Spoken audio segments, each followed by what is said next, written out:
Okay, good afternoon everyone and welcome to this meeting of Angus Council's Scrutiny and Audit Committee on Thursday the 13th of June. I would remind all attendees that this meeting is being recorded and webcast live on the Council's YouTube channel. I have agreed the attendance of some members remotely and would remind all remote attendees to mute their microphones when not speaking. For any members of the public watching, please note that all the public committee reports, including details of specific recommendations, are available on the Council's website. I would like to remind members that it is currently the pre-election period in light of the forthcoming UK Parliamentary General Election on the 4th of July. All members have received an email in relation to the Council's pre-election guidance, and I would ask members to be mindful of the legal requirements in their discussion and debate during this meeting. Thank you. Mrs Mailey, are there any apologies or substitutions, please? Apologies from Councillor Gavin Nicholl, substituted today by Councillor Ian McLaren.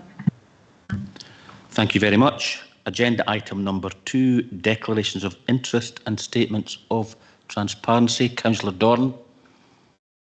Thank you. I've just got a statement of transparency to make because my workplace has some projects with both Police Scotland and the fire service as well, but there's nothing in their involvement that would prevent me from taking part in this discussion at all. Okay, thank you very much. No one else? Okay, agenda item number 3 is the minute of the previous meeting, and we're asked, it's been submitted for approval as a correct record, the minute of meeting of this committee of the 23rd of April 2024. Are these minutes agreed? Thank you very much. And the first item of business today on the agenda is the Scottish Fire and Rescue Quarterly Monitoring Report for the period 1st of January 2024 to 31st of March 2024, and we have our colleagues from the Scottish Fire and Rescue Service with us this afternoon. Good afternoon. Thank you.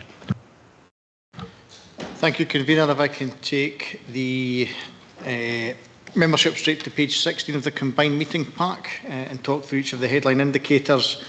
We are showing green for 7 of the 12 headline indicators. Quarter 4 is seen as attend 270 incidents across Angus, leaving a year-to-date total for 2023-24 reporting period at 1,313 incidents, which equates to approximately 25 incidents per week. Moving on to page 18, headline indicator 1. There were 14 accidental dwelling fires during quarter 4, which is below the 3-year average of 19 for the quarter. The majority of those were classed as low severity, with 9 of the 14 starting in the kitchen and being contained to the item first ignited or within that compartment. We've seen a total of 61 incidents through the year to date, which again is below our annual target of 78, which has headline indicator 1 showing green for the reporting year. Headline indicator 2, there were 0 ADF fatalities during this quarter.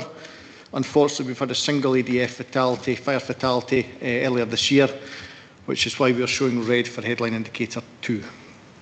Headline indicator 3, ADF non-fatal casualties. There was a single fire-related injury during this quarter, which was a female treated for light smoke inhalation in the Arbroath area. This takes a total for 9 for the year to date, which is below our annual target, and we are showing green for this respective. Again, during quarter 4, teams from across Angus have carried out 242 home fire safety visits during quarter 4, which has led to 972 over the reporting year. Moving on to page 20, non-domestic building fires. There were 3 incidents within non-domestic properties, which again is below the average for this quarter. With 9 incidents within the year to date, this is again below the annual target, and the reason we are showing green for this headline indicator. Headline indicator 5, there were 0 fire fatalities for this quarter and 0 for the year to date.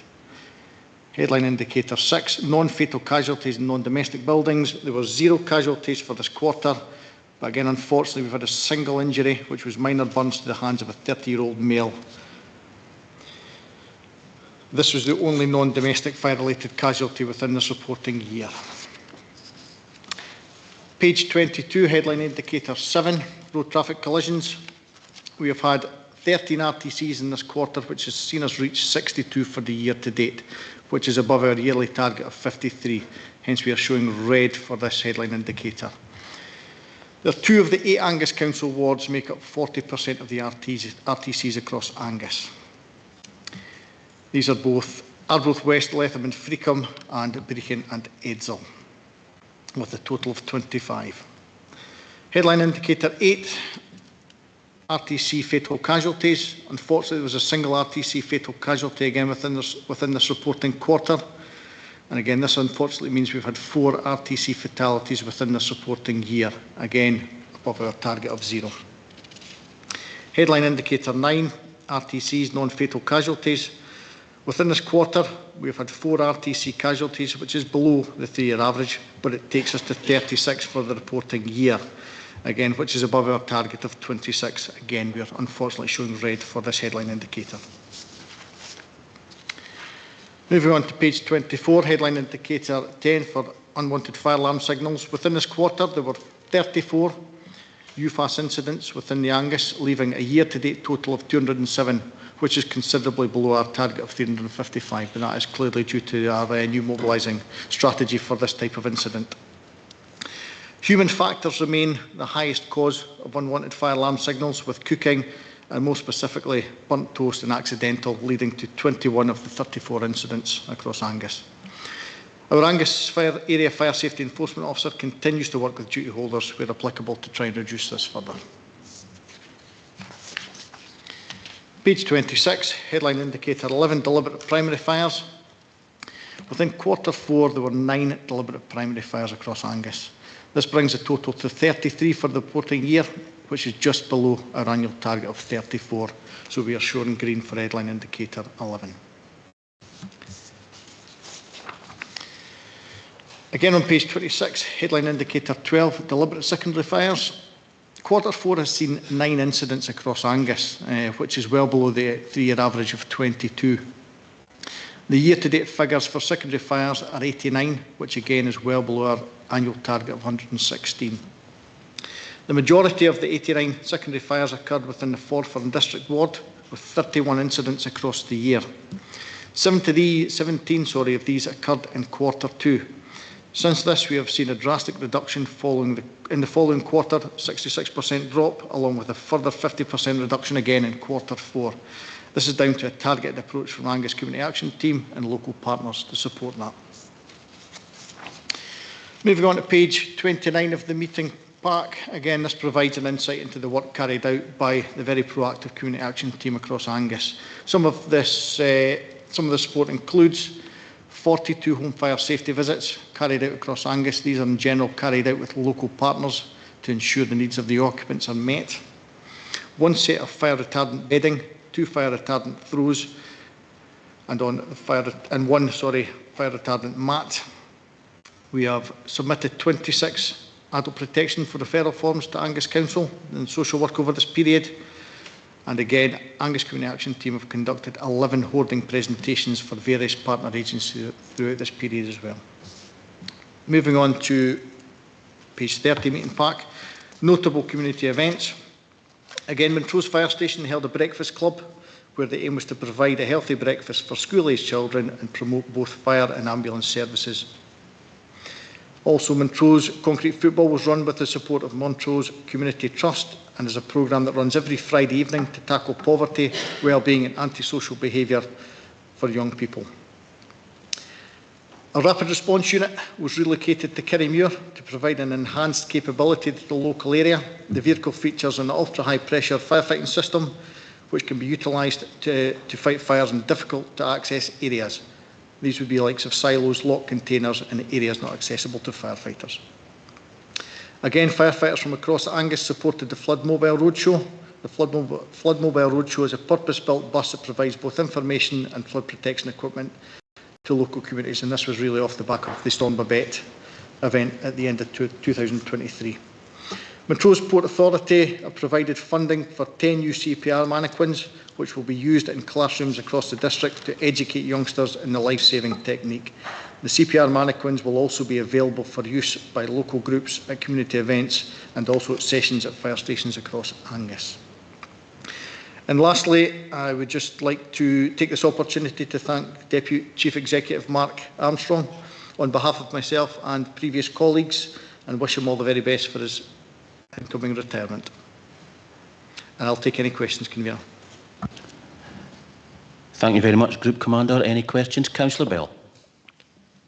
Thank you. Thank you very much. It's a really encouraging report in the whole, with recognising that there are a couple of blips in it. But I wanted to just pick out and get your view on some of the accidental fires in domestic premises around where potentially alcohol or other substance misuse might be related, and also linking in any child protection issues. You know, you're really good at linking in with social work where required, but I guess I'm looking for a wee bit of a steer of how frequent a situation that might be. I'm confident you're joining the dots. Thanks. Thank you, Councillor Bell, and that is a very good question. And I guess with the 26 adult protection forms, these come from these types of events and incidents. We have noted a problematic area in Arbroath just through this quarter, and we're doing a targeted approach on a number of properties within that area in that town. Again, we do the AP1 forms and the CP1 forms, the child protection forms. We're very proactive in making sure the crews are aware of that and feeding that into the appropriate partners. Again, we have some answers, but the partners have a lot of good benefit and answers that can support that as well. Does that answer your question? I guess I was looking at kind of proportion of those, that it's sounding like it might be the majority. I would have to go and get that information in details. We don't have that in detail at the moment, but I'd quite happily come back to you regarding the proportion that are attained to alcohol. Thank you, and I am confident that you are working with the other partners on that. It's just to really get a sense of how problematic it is. Thank you. Thank you both. Councillor Gregg. Thank you, Convener. With reference to page 22 of the combined papers, the RTCs, you mentioned Arbroath, West, Freakham and Leatham and Brecon and Edzell. I presume that's to do with the A933. Would I be right in thinking that's probably where that's caused a bit of the spike with some of the incidents there? Yes, the main road between Arbroath and Brecon is quite a prevalent area for these types of incidents, but again you've also got the A90 that runs right through Brecon and Edzell as well, which is again prevalent. I think just even this morning the road was closed due to an RTC and an investigation. So any of these types of occurrences are, I've no doubt, investigated by colleagues from Police Scotland to ensure that if there is any learning we can take that and the infrastructure can be reviewed and looked at moving forward. But yes, we are looking at that. We are doing a number of targeted approaches at schools. Young ones at the moment, we've got that approach with the Angus Community Action Team, where we've got the VR goggles and we're taking that around the school. So that's been well received at this time. Again, we just got to ensure we're targeting the right areas and the right people. Thank you very much. Mark, I have two sort of small questions. I noticed your the fire safety enforcement officers carried out quite a lot of audits and visits. What kind of thing would they serve a prohibition notice for? Can you give us an example of what a prohibition notice would be served for? And also the rapid response unit that's now at relocated to Kirriemuir, is that dedicated to Kirriemuir, or do other stations have a rapid response unit as well? Thank you. I'll take your first question on prohibition notices. Quite a difficult one. There's a number of factors involved in fire safety enforcement. I'm not going to go into details in the ones that have been served at this time, but again, properties need to have a safe means of escape. They need to have a means of warning. They have the means of emergency lighting for that type of thing. So where there's a number of areas of improvement required, and it's to an extent where it's an immediate threat to life, if somebody was to stay in that, then a prohibition would be served on that property.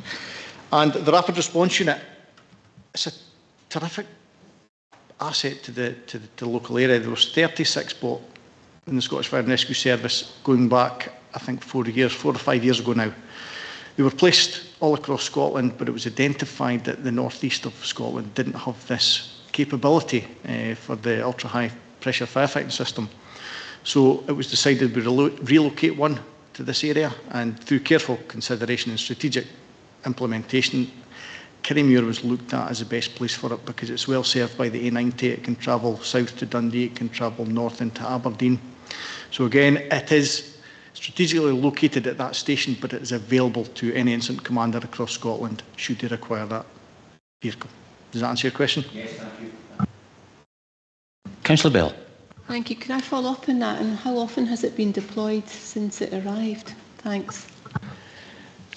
Just yesterday, in fact. Yes, just yesterday into Dundee, it was a deep-seated fire in Camperdown Park, so it was utilised to get into the deep-seated fire, and it was also last month utilised at a building fire in Dens Road area of Arbroath, again where crews found it difficult to access, but this has the capability of piercing through brick or stone or glass, and it can get the water into the area it's required. Councillor Devine? Yes, we'll go to comments now. Thank you. Thanks. I really just wanted to congratulate you on the decrease in the UFAs. That's great, and it's really good to see that schools are not in these top numbers, because at one point it was pretty dreadful. So that's really good. And also glad to hear that your targeting of young people in Forfar and Kerry is proving worthwhile. That's great. I hear that it's very good in Kerry. The feedback is very good in Kerry. Can you comment? Well, sorry, I was only commenting. Can you comment on it? Sorry, I will. I'll go back to the UFAS element, and I'll rationale why schools are not in that now, because they're no longer a sleeping risk, so they don't come under the UFAS policy. So again, we'll not attend those without confirmation of a fire. So schools are no longer part of that reporting method unless there is a fire, but that would come under building fires at that point. So that's why not. And yeah, community education is key to everything we do, right across the board. From secondary fires, obviously there was a real spike in Q2 here, so that educational part was key to doing that. Thanks very much. Councillor Proctor, a comment? Thank you very much, Convener. Mark, Councillor Bell just beat me to the draw about the question on when the Kirriemuir new appliance was used. So it's really great to have it in the town, and it's great to see the rationale behind it. I do remember at some community group meetings I attended that there was a wee bit sort of people were really a bit wary of it, but I think it's a great facility and it's in the right place, as you say. What I'd also like to congratulate you on is in your productivity, things mentioned in pages 28 and 29 of the report.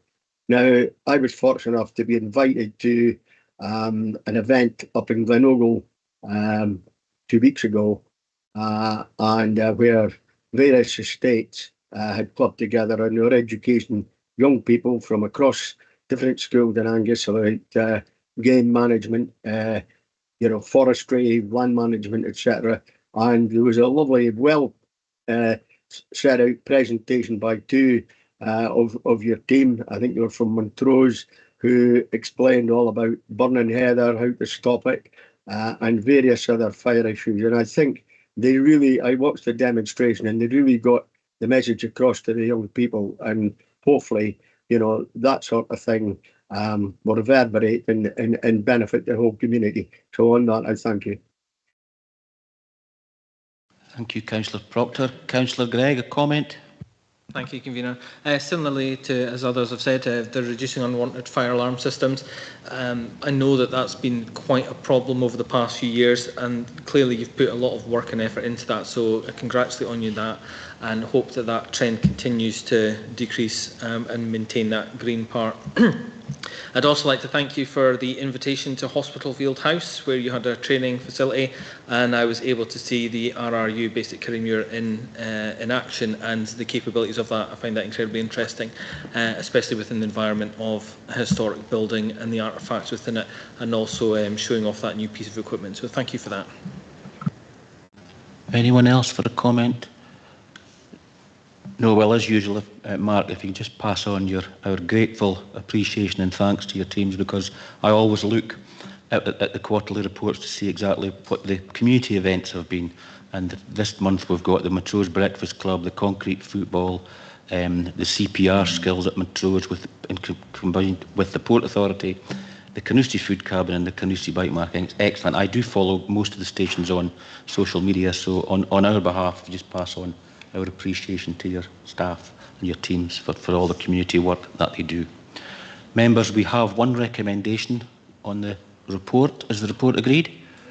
Thank you very much.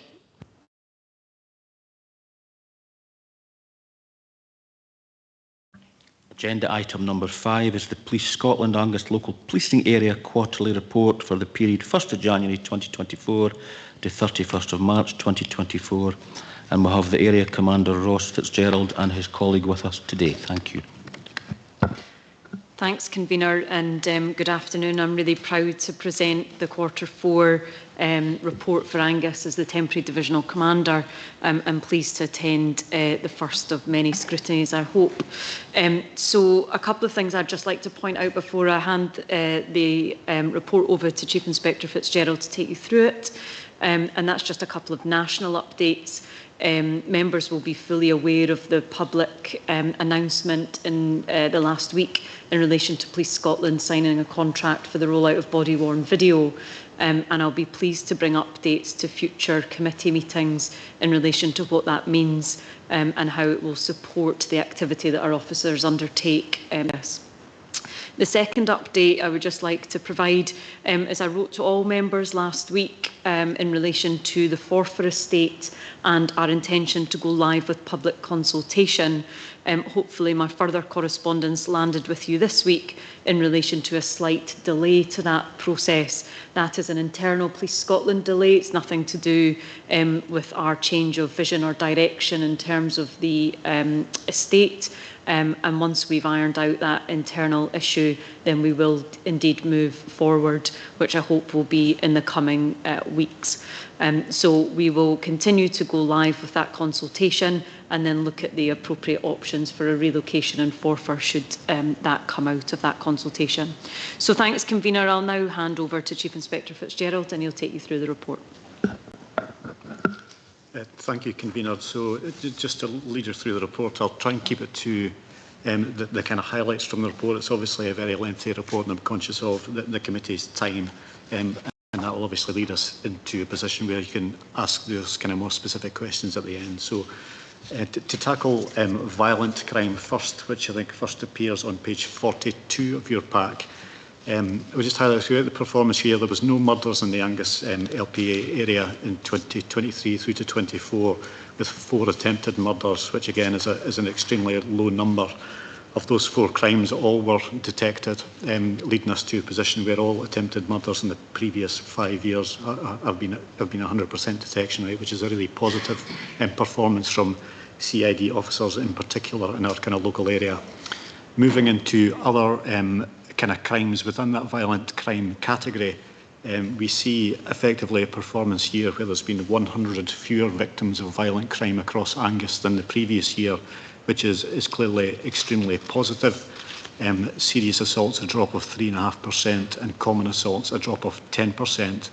And I guess to build on that reduction in occurrence rates, we also see some positive improvements in detection rates as well. So overall, a very strong position. I would highlight robberies specifically, the only crime type where we have seen a slight increase, so an increase of 4 crimes from 19 the previous year to 23 this year.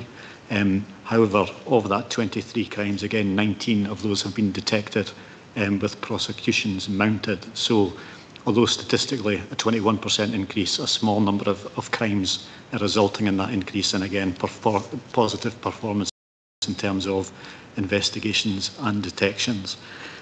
The one crime type I would like to kind of dwell on just briefly is that in respect of assault on emergency workers. So again, that crime type bucking the trend where we've seen effectively a 40% increase in terms of crimes perpetrated against emergency workers in the course of their duties. So, you know, a concerning crime statistic which continues to grow.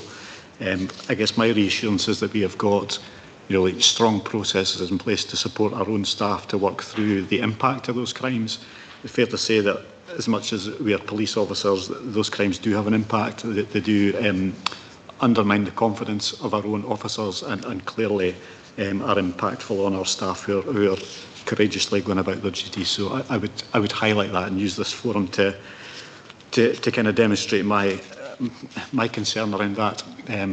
Officers are working courageously in a determined fashion for the benefit of people across Angus, and that deserves broader respect, and they are entitled to come to their work and be safe and secure just as everyone else is.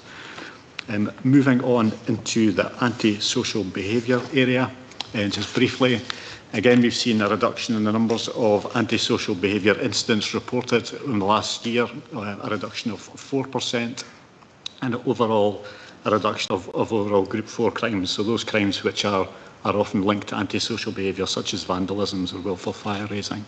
I would draw your attention to the 5-year averages, so those figures show significant reductions. I would just caveat that with the fact that those statistics take in the period of COVID lockdowns, where we were reporting and attending a variety of incidents which effectively simply don't exist anymore because we're out the other end of that. So I would suggest the year to date or the previous year comparisons are more accurate and more kind of useful to you in terms of comparing how performance is in that particular area.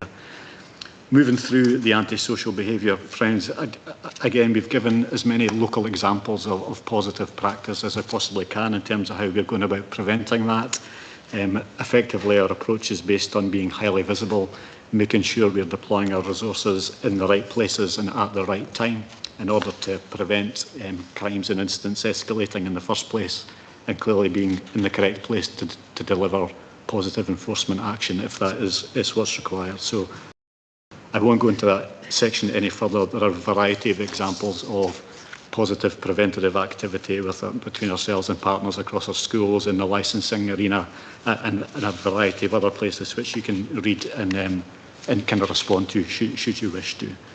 I just noticed I've jumped slightly out of sync with that, but looking at our public protection crimes next, some really positive performance figures in terms of our approach to sexual crimes across Angus. We see overall a reduction in nearly 20% of recorded crime in terms of sexual offences, with some really noticeable statistics around rape particularly, where we've seen a 40% reduction in the number of rapes reported this year in comparison to last, and almost a 30% reduction in the 5-year average. I guess when speaking about that particular crime type, we're always conscious of the fact that we need to be accessible, open, and we need to make sure we are removing all possible barriers in terms of people coming forward to report those crimes, understanding the sensitivities and difficulties that can come with that. I know, and that's why we very positively work with partners across the third sector and the local authority. We've got some really clear investigative processes around deploying sexual offences liaison officers to support every single victim that comes forward to report a sexual crime. And we also ensure that all serious sexual offences are led by a senior investigating officer to give that real good governance and strong support that's victim-centred and delivers positive results for people who are victim to those horrific offences. Again, I would touch on our detection rates, which again show improvements right across the board in terms of sexual crime, and a noticeable improvement in rape detections as well. So again, positive performance in that area. Getting us back into order in the report, I'll drop into acquisitive crime. Now, as you'll see, the statistics across acquisitive crime are far more challenging than some of the others that I've spoken about already in this report.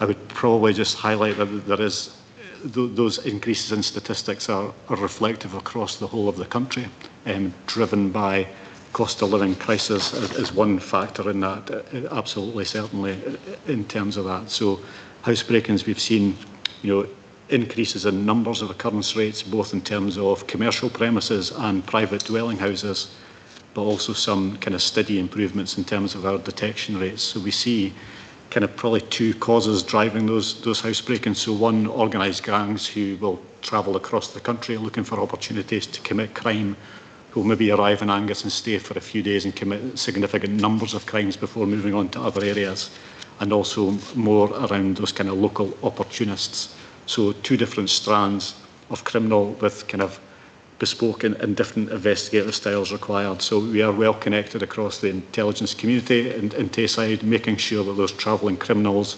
don't go undetected simply because they're moving across geographic regional boundaries, and also better understanding of kind of local offenders and targeting our resources to those who are repeat criminals who require enforcement action to be taken to dissuade them from committing further offences. Moving into motor vehicle crime, positively we've seen a 10% reduction in motor vehicle crime overall, which kind of bucks the national trend to a degree, and we've seen an increase of around 2% in terms of detection rates, so really positive work in that space. The one area which is challenged is the theft of motor vehicles themselves, where we have seen some increases, but again some really positive activity and some kind of good news stories embedded in the report in terms of success stories in terms of detecting those kind of offenders. I think probably just a noticeable highlight for me to kind of tease out is that of the 210 motor vehicle crimes committed through the performance year, actually 92 of them related to vehicles which were left insecure, or vehicles where property were left on seats. So if you consider almost half of those crimes, I would suggest are probably entirely preventable by a more robust approach to kind of the security of personal possessions and property. I think that there is work that we can do in that space to see those numbers fall even further. And again, I would use this platform to kind of just promote that message of being diligent around vehicle security is a very, very good way to ensure that you don't become a victim of that kind of crime in Angus. In the prevention space, again, there is a huge amount of information in the report based on the kind of preventative approach that we've taken. We've delivered, a number of operations in terms of Operation After Dark through the festive period. We've also delivered kind of activity in conjunction with the Partnership Against Rural Crime to look at our kind of rural crime and acquisitive crime across our communities, and a number of other pieces of really positive work as well, which is there for all to see within the context of the report. So continuing to move through, we have a section on kind of public engagement and communication. Again, it's a lengthy aspect of the report, so I would just try and pick out a couple of highlights in that for you. And kind of the first one, I think, is just to highlight the difference between the two surveys that have been delivered. So your survey is effectively a survey of people who may or may not have had any engagement with the police over the period of the survey, which gives a general sense of people's feeling of safety and satisfaction in terms of the service that's provided. So the headline, I guess, from that survey for me is that 88% of people across Angus reported that they feel safe within their local communities, which I think is a really positive, a good kind of bedrock for us in terms of what we're doing. And to look specifically at the user experience survey, so that's a survey that engages with people who have recently had cause to contact the police, whether that's reporting a crime, for example. And of that group, we see an 87% overall satisfaction kind of response from those surveys. Now, there are absolutely broader issues for us to learn, which are kind of transparently reflected in the report in terms of communication in the aftermath of crimes, for example, and our accessibility in terms of the use of 101 and 999 systems. And those are issues that we pick up through the surveys and look to try and improve practice and kind of push on with to try and mitigate against the concerns that people are raising, and we'll continue to do that into this performance year.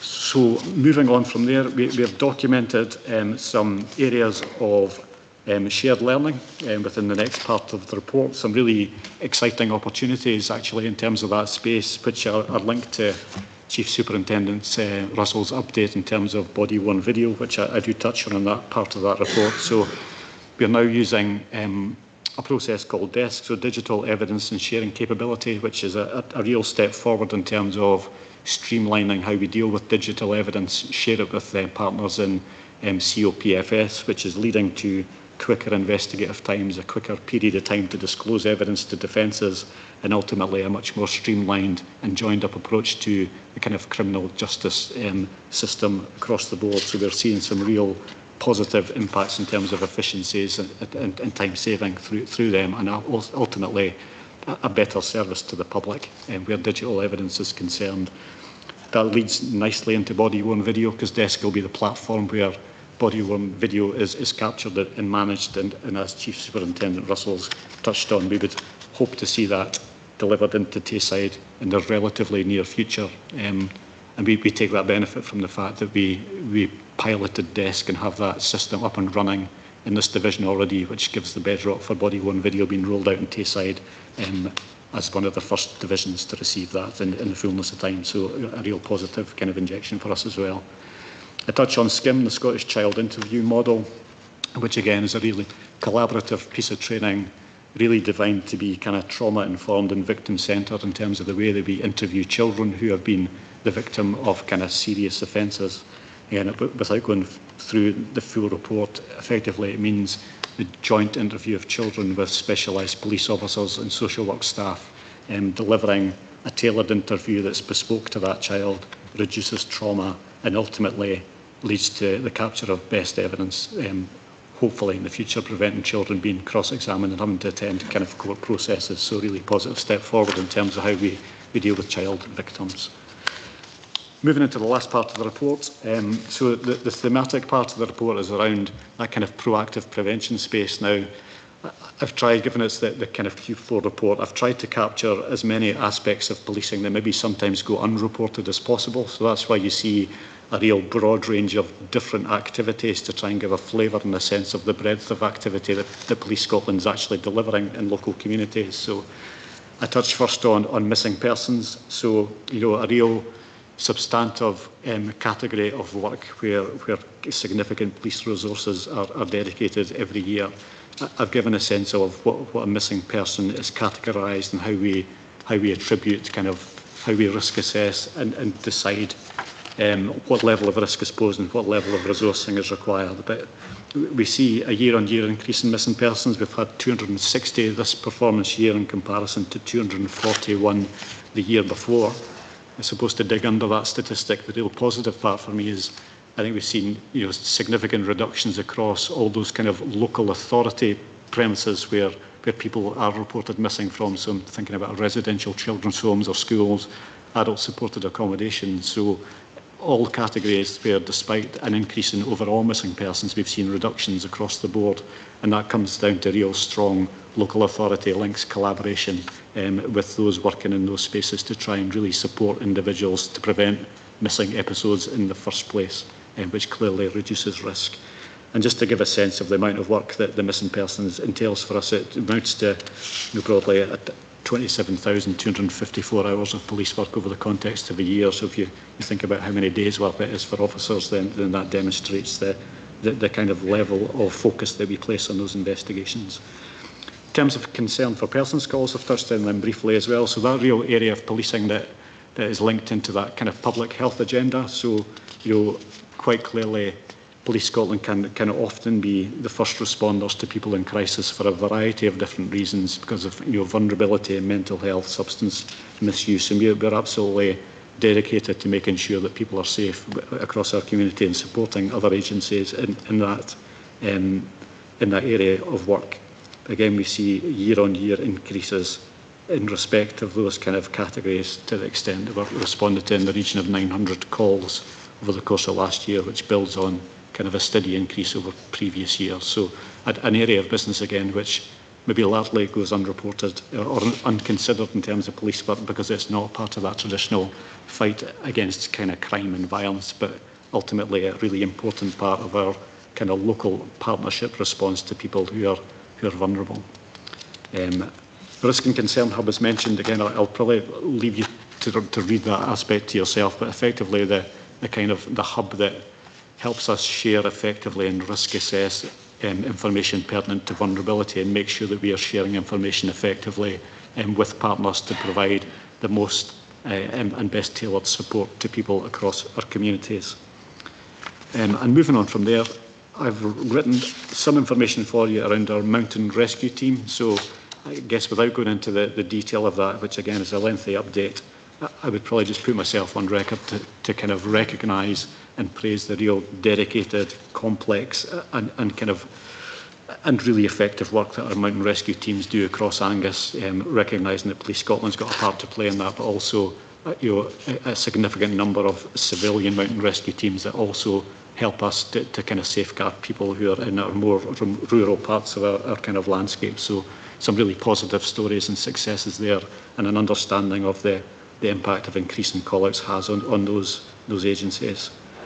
And lastly, moving through to the end of the report, touch on the work of our non-fatal overdose pathway, which again continues to be a multi-agency collaboration determined to reduce the number of drugs deaths across Angus and our community, and again delivering some really early preventative work to support people who are struggling with the harms of drug addiction.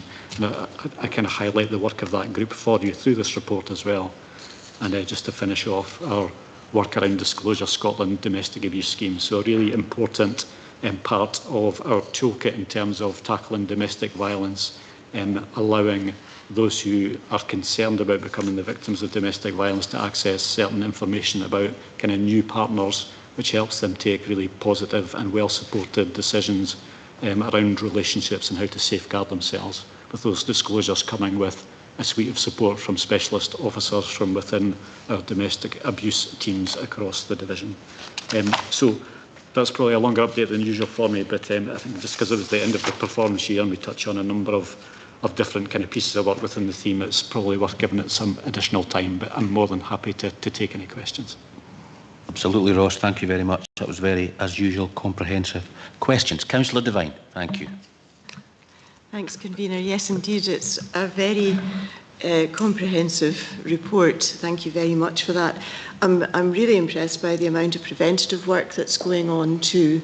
And I was just wondering if you could give me some idea of when you have your drop-in sessions or coffee with a cop events. Are these very successful, do you think? Do you get quite a lot of people coming in? I do have another question. Can I just go ahead with it? Yeah. You said that satisfaction rate is 88%. I was wondering if you actually target young people in that as well, because I know that in Planet Youth they have been doing a survey and there's a kind of disappointing feeling of not feeling very engaged with their community, which I think does contribute to some of the behaviours that we're seeing. So I'd really just like your comment on that, please. Thank you. Yeah, no, to touch on coffee with cop firstly, so yeah, I think for me a really positive engagement opportunity, and we see a variety of different people coming to those events for a variety of different reasons, and absolutely some are just there to catch up with local police officers and kind of share information and have a chat and a cup of coffee. There's others who want to come and report crimes or pass on information that's kind of important to them in terms of issues that they're experiencing with their own communities. And I think that more relaxed setting and that more kind of direct contact is a really kind of vital part of keeping our local policing teams accessible to people within their own towns. So something that we would look to build on and continue in the future. But I think it does play a really valuable part in our kind of broad range of kind of communication options. And to touch on the survey, so I suppose the survey for me, I'm talking plainly, I think has got some limitations in terms of how accessible young people find it. It's an online survey. It's not necessarily sitting in a place where younger people necessarily gravitate towards and are likely to engage with.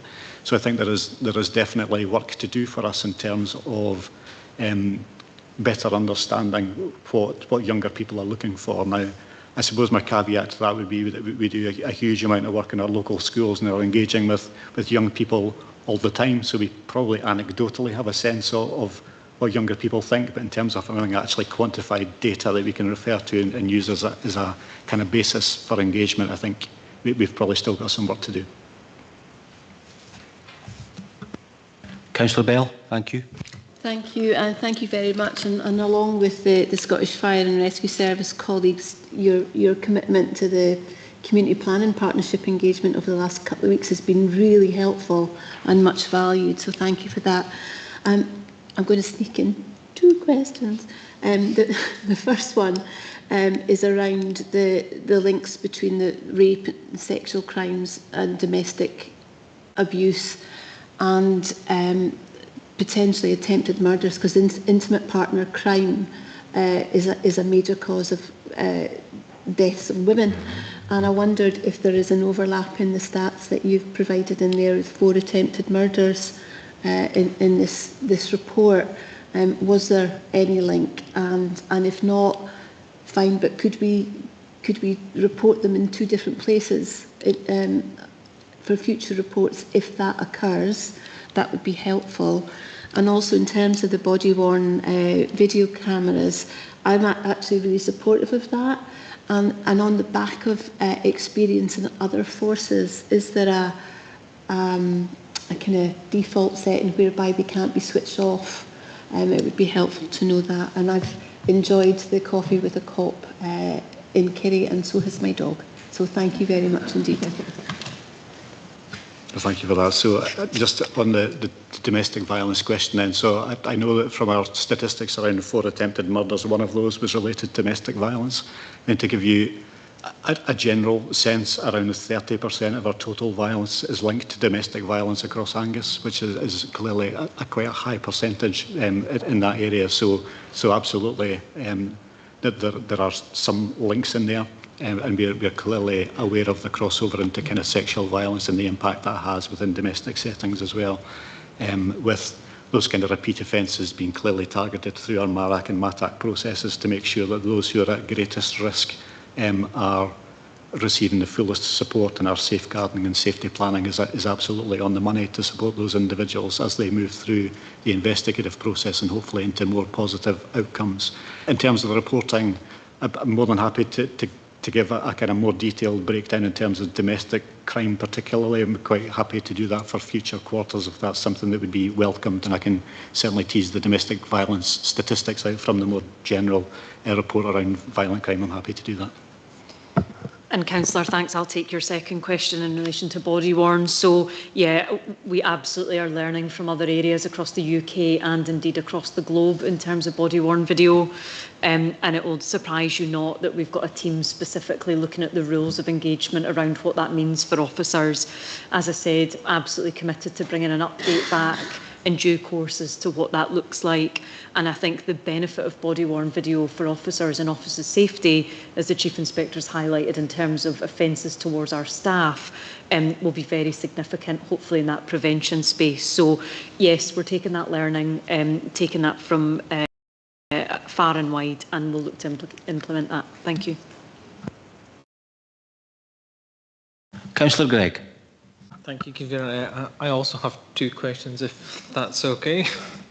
My first one is with relation to page 41 of the combined papers with regards to the Q4 performance with regards to road safety. We've got there's the 2 items there, speeding offences and drug driving. Is it possible to have the drink and the drug driving split so that there's one for drug? I understand that occasionally there may be occurrences where those 2 may overlap, so just to try and not skew those figures slightly, but I think that would be quite useful to see a comparison between those 2.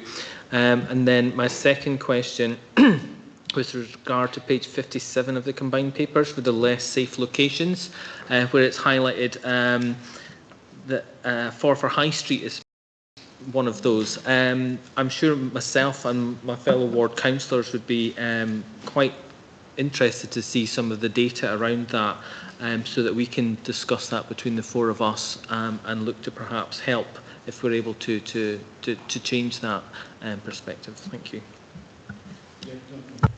To take the drink drive statistics first, so it's actually a question I've asked of our own analysts myself, because I can understand where that question comes from and the value that come from it. So that's something that I will take away and try to deliver into the report for future reports. I think just to give you a general sense of where it is just now, we continue to see probably reducing numbers of drink driving across Angus and increasing numbers of drug driving, which is largely driven by our investment in drug wipes, which has started to detect those offences much more readily and at the roadside than we necessarily would have had the kind of resources to do before. So as much as those increasing numbers are a concern, that there's also a bit of positivity around them in terms of the fact that we've now got a method to detect them and are enforcing legislation around that much more readily and more effectively, which I think is where the rise in numbers comes from. So yeah, in answer to the question, I will endeavour to do that for future reports.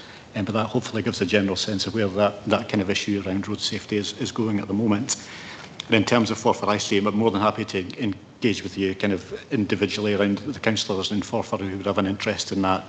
But my general sense is it comes from issues around youth antisocial behaviour and also in connection to our kind of more traditional Friday, Saturday night kind of pub leavers where there is excess alcohol on the go. So I would say statistically we don't see huge amounts of violent crime that would suggest that it's an unsafe place to be, but I think the perception of people using that space at certain times of the week is that it can be an intimidating and less safe place to be. So I think there's work for us to do around making sure we tackle that head on and return that kind of sense of safety throughout the week rather than there being times in the week where it feels less safe than it necessarily should.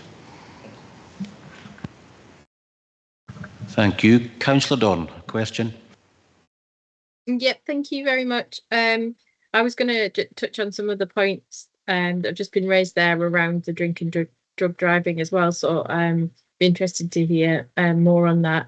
But I wanted to just ask a question a little bit more about the pressures that the police are having from the increase in missing persons, but mostly on the increase in concern for someone and the calls that and the work that's being done around the prevention there. And I just wondered if you could comment a little bit more about that prevention work and also any reasons behind those increases, because that's quite worrying to me, the numbers that you're seeing.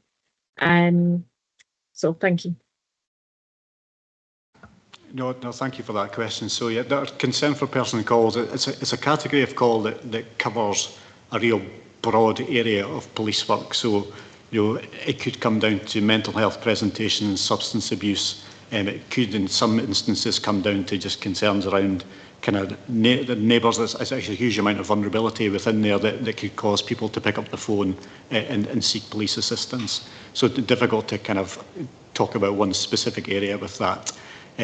Our kind of the kind of presentations we see are that kind of person in crisis for a variety, one of those variety of reasons, and our role in that is clearly the initial safeguarding of that individual to make sure that one at that particular time they're safe and supported, and secondly to make sure that we are working really collectively as a local authority partnership to make sure that the appropriate supports are brought in on the back end of those calls to try and prevent repetition and use that as an opportunity to seek broader support from the right agency for those individuals. So there's kind of two factors to our role. One, that immediate kind of safety element, and two, the sharing of information and gathering information around what has led to that call being made in the first place and making sure it's mitigated. So in terms of that prevention work, I touched on our risk and concern hub earlier in the report, but we see, I think, over 1,000 vulnerable person database reports generated last year, which is in often part linked to those concern for person calls. So that's 1,000 reports shared with a variety of partners across the local authority, which could come down to, more elderly people feeling vulnerable within their home. It could come down to substance use, mental health issues, and again, that kind of real detailed sharing of information to make sure early interventions are put in and those folk don't fall between the cracks. So a real sense that we use every contact with a member of the public to kind of look holistically at their set of circumstances and do our bit to make sure that their lives are improved by the time we've left. I hope that answers your kind of question to a degree, but we clearly are active partners in our alcohol and drugs partnerships, the CPP, across those whole range of partnerships who are all working really hard in that preventative space to try and make Angus as positive, safe and kind of flourishing a place to live as we possibly can. We play an active part in all of that. Okay, thank you. Councillor Proctor, question? Thank you, Convener. Chief Superintendent and Chief Inspector, thank you very much for a very detailed and in most ways very positive report, and good to see the happy endings to the scenarios at Glendale and Glenprosen. I never ever go out the hill there without being properly prepared. My question is, there's a lot of, I can see by your proactivity and your sort of preventative measures, a lot of the serious crimes has sort of, gone down, which is great. Do you think in any way that that's maybe correlated to maybe a downturn in drug usage, or is the drug still up and just your methods are working, or is it a combination of maybe both? Yeah, I mean, I think there's a bit of both in there. I think, if we look at the serious violence, and I've mentioned it in the report, a common factor still within the context of our serious assaults and robberies is the presence of alcohol and drugs on the part of victims and perpetrators. And victims in the sense that it maybe makes them more vulnerable to kind of falling foul to the victim of that crime, and perpetrators being disinhibited. Not suggesting for a second it's an excuse for that behaviour, but it's one of the factors that is generally involved. So, I would suggest drugs and alcohol remain a real strong driver for the commission of harm within our local communities, and one that we should not step away from at all in terms of how we tackle that. There are some real positive examples of enforcement action around kind of drug supply, and our approach to kind of drug harm is really around supporting those who are in the throes of addiction to try and take that market away from those who would seek to exploit kind of more vulnerable people. So, absolutely drugs and alcohol remains a factor in terms of a violent crime that we need to be cognizant of and tackling head on. Thank you. Thank you. Councillor Shepherd. Thanks, Convener. I've just a question regarding the shoplifting figures. They're up, maybe unsurprisingly so, 34.5%, which isn't surprising given cost of living and inflationary pressures on budgets for people. But I did read an article where a retailer, I think it was maybe the States, they would withdraw these self-service checkouts because a lot, it was damaging the business, that a lot of shoplifting was going on there. And I just wondered if you had a feel, do you think those types of maybe smaller shoplifting that goes on with that type of thing, would that be reflective in the figures, or would you imagine that they don't get reported because perhaps the retailers try and deal it with themselves and that figure's maybe even higher? Thank you. Yeah, no, just to touch on that. So I guess shoplifting across the board, just to give you a sense, I was probably disappointed with the performance figures around shoplifting at the end of the last performance year. So we've looked to review how we tackle that crime within Angus, and looking at that kind of early engagement, early evidence collecting with partners in retail. And we have seen something in the region of a 20% increase in detection rates over the first quarter of this year, which I'm sure we'll report on into next year. I think you're absolutely correct that there are some examples of lower-level shoplifting that retail outlets don't report to the police and seek to manage themselves. I think the reality around that crime type is we see significant numbers of those crimes committed by a relatively small number of people in a relatively small number of retail outlets. So there's work for us to do to kind of more target our approach to that particular crime.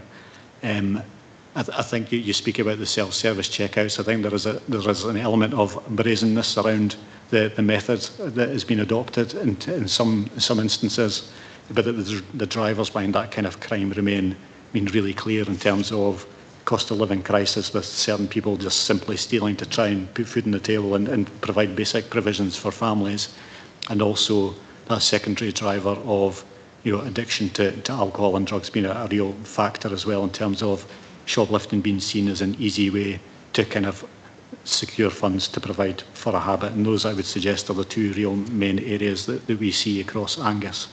But as I say, working closely with retail outlets, we understand we need to really increase our focus on that area, given the significant increase in the numbers of crimes that have occurred. And I'm hopeful through our kind of more targeted approach to individual offenders and individual retail outlets that we'll make some real progress on that into next year. Thank you very much. Councillor Bell. Thank you. Thank you. If you'll allow me, Convener, I wanted to come in and corroborate Ross's comments about mental health. Absolutely.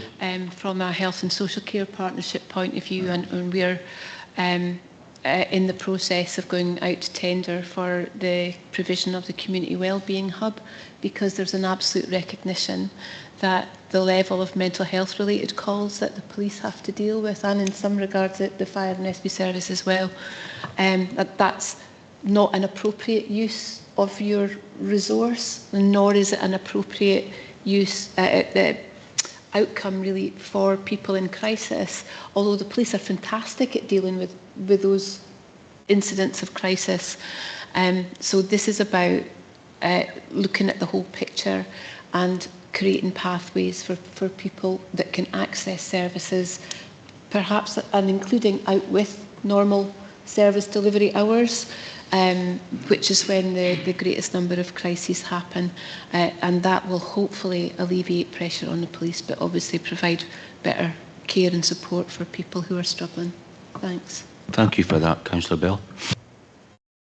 Any further questions? No comments? Councillor Gregg, thank you. Thank you, Convener. I'd like to thank the police for this report, and there's a lot in it. It's quite an interesting read through lots of it. There's some difficult parts to read and there are some equally positive parts to read. I'd also like to echo the words of the Chief Inspector that violence against any of our blue light services is absolutely not on at all. Whether that be the police, the fire service or ambulance service or our HM Coast Guard, any of these blue light services are there to look after us and everyone else. They deserve the respect that they have. They have a difficult enough job without having to suffer violence or assault against them. So I completely not echo those words and reiterate them again for another time at this committee. Thank you.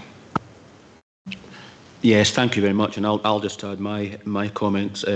Ross mentioned about the 90 cases of the vehicle security could have been preventable, so if there's any message coming out of here today, lock your vehicles up and keep your valuables out of sight. The digital evidence sharing capability, I'm pleased to see that we're going to be part of this pilot scheme, and that'll be an excellent piece of kit for you people to use, and victims of crime too. It'll be it's excellent. Your community stuff, the pitching in programme, the One Punch One Life, the primary and secondary schools across Angus, all the work that you're doing. Just thank your colleagues, because I do follow it, as I've said before, and you do a terrific amount of work over and above your day duties. And obviously also the work that the Mountain Rescue Team does. Catherine Lindsay and I know at least one of them. He's been in it quite a long time, and I know that they all do a fantastic job. As Councillor Gregg has touched on, 40% increase in violent crimes against emergency workers is just unbelievable. Unbelievable. Ross, you touched on it. People are, including emergency workers, to go to their work, feel safe and be safe. And that is just unbelievable. And I do hope, and I've said this before, that some of these cases do go to court and the sheriff throws the book at them, because that's what's needing to be done. So thank you very much for all that you do, and thank you for your comprehensive reports. Members, we have one recommendation here, unless there's any other comments. No. It is recommended that members note and scrutinise this operational report, and I think we've done that very well. Is the report agreed? Okay, thank you very much. And at this stage, I will remember, you may leave. Thank you. Thank you very much.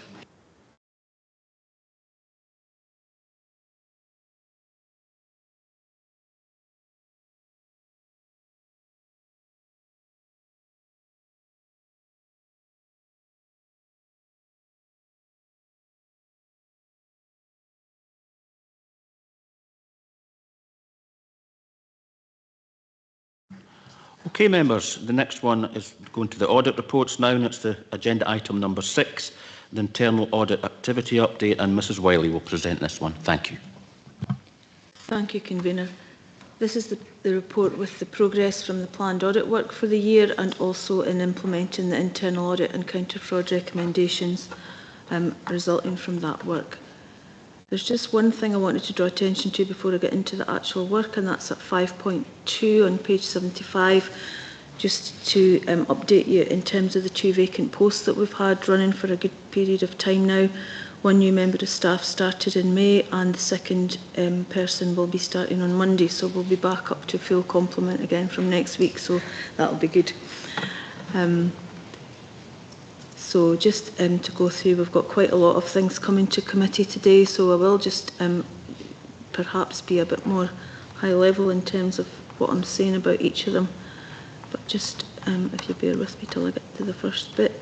Just on the table, you can see that a significant amount of the work, now that we're at the end of the year, has been reported, with some of it happening today, and the other work that was in the plan that hasn't been completed yet is either in progress or is planned, and we will be working on that very shortly, as I say, with our new expanded team, so that should get us through a fair bit of work. One other thing, just to confirm, I was asked at the last committee about the timing for the external placements of children audit, and we've now got that scheduled to start at the end of September. So that will be coming to a future meeting shortly after that. So if I move on to the items that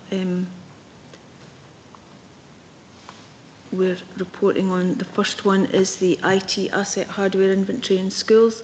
And this audit was looking at the asset inventory. We looked in 6 schools, 3 primary schools and 3 secondary schools. And that was looking to provide assurance that inventories were complete, accurate and up to date, and that there were adequate controls in place to monitor, track and record any changes in IT hardware assets that were held in schools. You'll see on page 88 that the assurance for this was limited assurance, and you can see from all of the control objectives there that the one objective which was positive in terms of being comprehensive was around the security of the inventories. And most of the recommendations that were made were around just making sure that we had consistency. We were looking at making sure reconciliations happened between the physical stock and the inventory to make sure that they were complete, and that should happen annually. And that we felt it would be better if there was a person in each school assigned with responsibility to keep the inventory up to date and correct. But the other recommendations are mostly around about guidance, making sure that that's consistent within schools and also with the more widely held council guidance, and just to make sure that everyone is following the same process to make it easier. It also makes it easier for anyone who's new to the area to be able to ask if everyone's following the same processes. Schools did raise, the people in schools did raise a few things that were out with the scope of the audit with the auditor when they were out on site. These issues have all been passed to management in education and lifelong learning so that they can be taken forward as required. The second audit was the random cash counts and cash handling, again in schools. This time we visited 4 schools, and again we've got a limited assurance. We were looking at the training that was in place for people who were handling cash.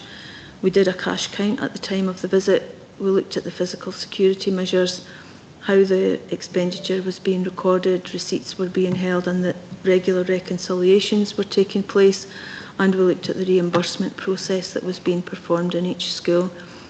So as I said, again, limited assurance. The one area which was, again, comprehensive was around the physical security of both employees and cash in terms of how that was being handled. And the areas with the least assurance were around making sure that everyone had been trained, and also that the recording and reconciliations, etc., were all taking place as per the processes that are meant to take place. And these are the areas where the actions for this report have been agreed.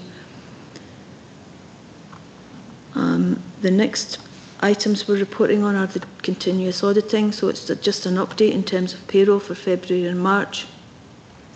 We've now got an answer for the reason for the missing NI numbers that had been reported a couple of times previously, and that reason was an issue to do with the digital recruitment process, and that's now been resolved, so that shouldn't be an issue going forward. In March there was one overpayment error that was identified within the top 10 payments, and that's been highlighted to payroll, and they're in the process of reclaiming that overpayment. In terms of creditors, in terms of the substantial assurance, that's for December through to March. In that period, there were 5 duplicate payments, 2 in December and 3 in March, which totalled £14,256, and recovery actions being taken in all cases. There has been a change in the systems there, which is making it a little bit easier for duplicates to happen, so we're in conversation at the moment with the service just to try and see whether we can identify a way to make sure that that doesn't increase the number of duplicate payments that happen in future. We've also undertaken the work around the IT systems login access, where we've reviewed reports both for people who've never logged in and for people who had not logged in the last 21 days. And there are a number of instances that have been identified and passed back to the IT service for them to review and to disable these accesses if they're no longer required. We now come on to the risk management. This audit was undertaken by Assets for us this year as part of trying to make up in terms of the vacancies that were within the team. And we looked at the appropriate risk management strategy being in place, the arrangements for identifying risks and recording them and scoring them. And also we looked at the risk mitigation treatments that were being put in place for each of the risks that were identified and the reporting arrangements that were in place. You'll see at page 97 that the overall level of assurance given for this report is limited, but there's a bit more of a story to this one than some of the other ones where we come with limited. The corporate risk management, including the risk management strategy and risk register, has been in place for some time and is much better established than the service risk management. We've talked about risk management in the past in terms of actions that are in place to strengthen this, and although there has been progress again this year, it is still slow progress and there are still a number of areas that still need to be dealt with, including identifying risk appetite and getting all of the service risk registers and departmental risk registers up and running fully. It's just important, I think, to say that it's something that is the responsibility right across the organisation, and that services and the risk owners need to pay more consistent attention just to ensure that progress is made at a faster pace. There are services whose registers are up to date and being managed well, and there are others where there's still a bit of work needing to be done. So there are a number of actions around that. The report went up to CLT on Tuesday this week, and there are still some discussion around what some of the actions and timelines for implementing all of this will be. But we did feel that it was important, because it was the year end, to get this report to you today rather than waiting until the next committee.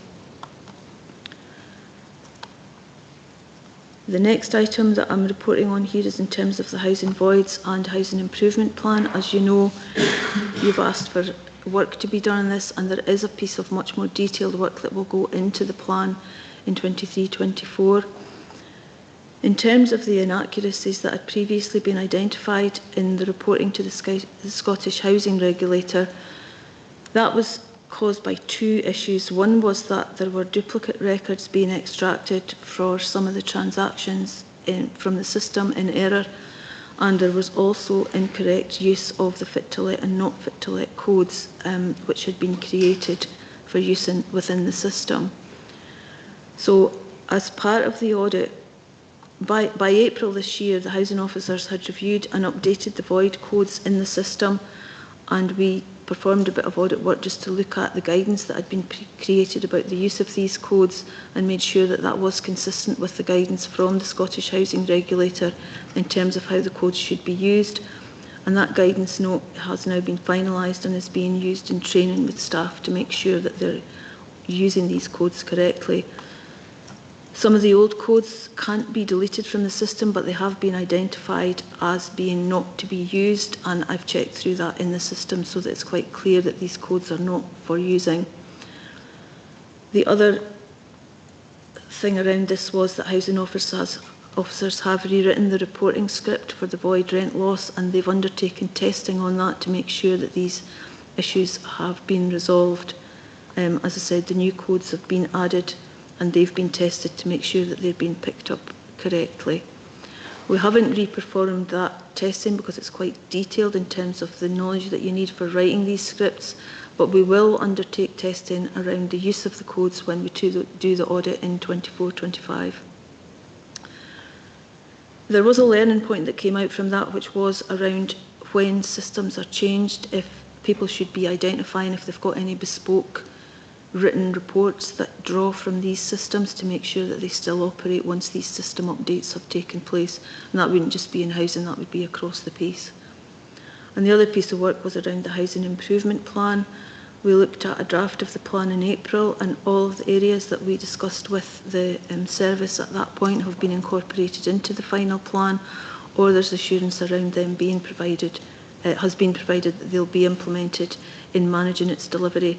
I think the key thing here is that it's quite an ambitious plan. There's a lot of information in there, and there's quite a bit of interdependency, and I was keen to make sure that they had a means of making sure that where something has any slippage, the impact of that in terms of interdependency is identified. So they do have plans for ongoing monitoring and for dealing with that, and we'll obviously keep an eye on that going forward. We then come to IT business continuity planning, and this review looked at the effectiveness of IT business continuity arrangements in responding to disruption which may compromise business as usual operations, and we considered the adequacy of key policies and procedures and the effectiveness of approaches to governance, structure of planning and testing arrangements. We do have business continuity plans in place for IT, but you will see that it's limited assurance. This is again a piece of work that was undertaken by ASETS, and I apologise that Paul Kelly or one of his team was not able to be here today, but if there's any questions I can't answer, we will get them answered for you going forward. This is a bit like risk management in that we don't have a fully agreed action plan, but we do have an agreement to the recommendations that have been made. But we felt, again, because it was the year end, it was important to get this reported today rather than wait for the next committee. The real issue here is around making sure that we've got business impact assessments undertaken, and that once these have been undertaken, to make sure that we understand the service's critical business activities, that these are then used to review the business continuity plans, and also going forward that a risk-based programme of testing should be developed. And that was a wider learning point in here as well, in that it's a while since there has been any testing of business continuity plans, and that's something that we should be undertaking on a regular basis. And finally, we've got Tay Cities Region Deal. You may or may not have seen this report before because it was in place as an information report, but I know at the last committee it was asked for this to be brought to committee. So this was a piece of work that was undertaken by the Dundee City Council Internal Audit Service in their role, because of Dundee's role within the deal. The deal requires that the Internal Audit Service of Dundee City Council undertake a piece of work every 2 years. The levels of assurance in Dundee are not defined exactly the same as they are in Angus, but they are very, very close, and so the substantial assurance that's been provided here, you can read that as the same as the substantial assurance that would be provided if this had been undertaken by the Angus team. And you can see there on page 105, the governance structures and processes for the Tay Cities Region Deal are robust and well designed. However, the failure of projects to present business cases in line with their originally agreed timescales presents a risk to the delivery of the deal programme. And the risk there really is around the fact that we're getting further through the time frame of the deal, and therefore there's less scope for manoeuvrability if someone doesn't do what they've said by their time frame for bringing something else further forward. But we did observe in that case that the partnership was taking action to address that and other developing risks, such as the impact of inflation on the viability of proposed and ongoing projects.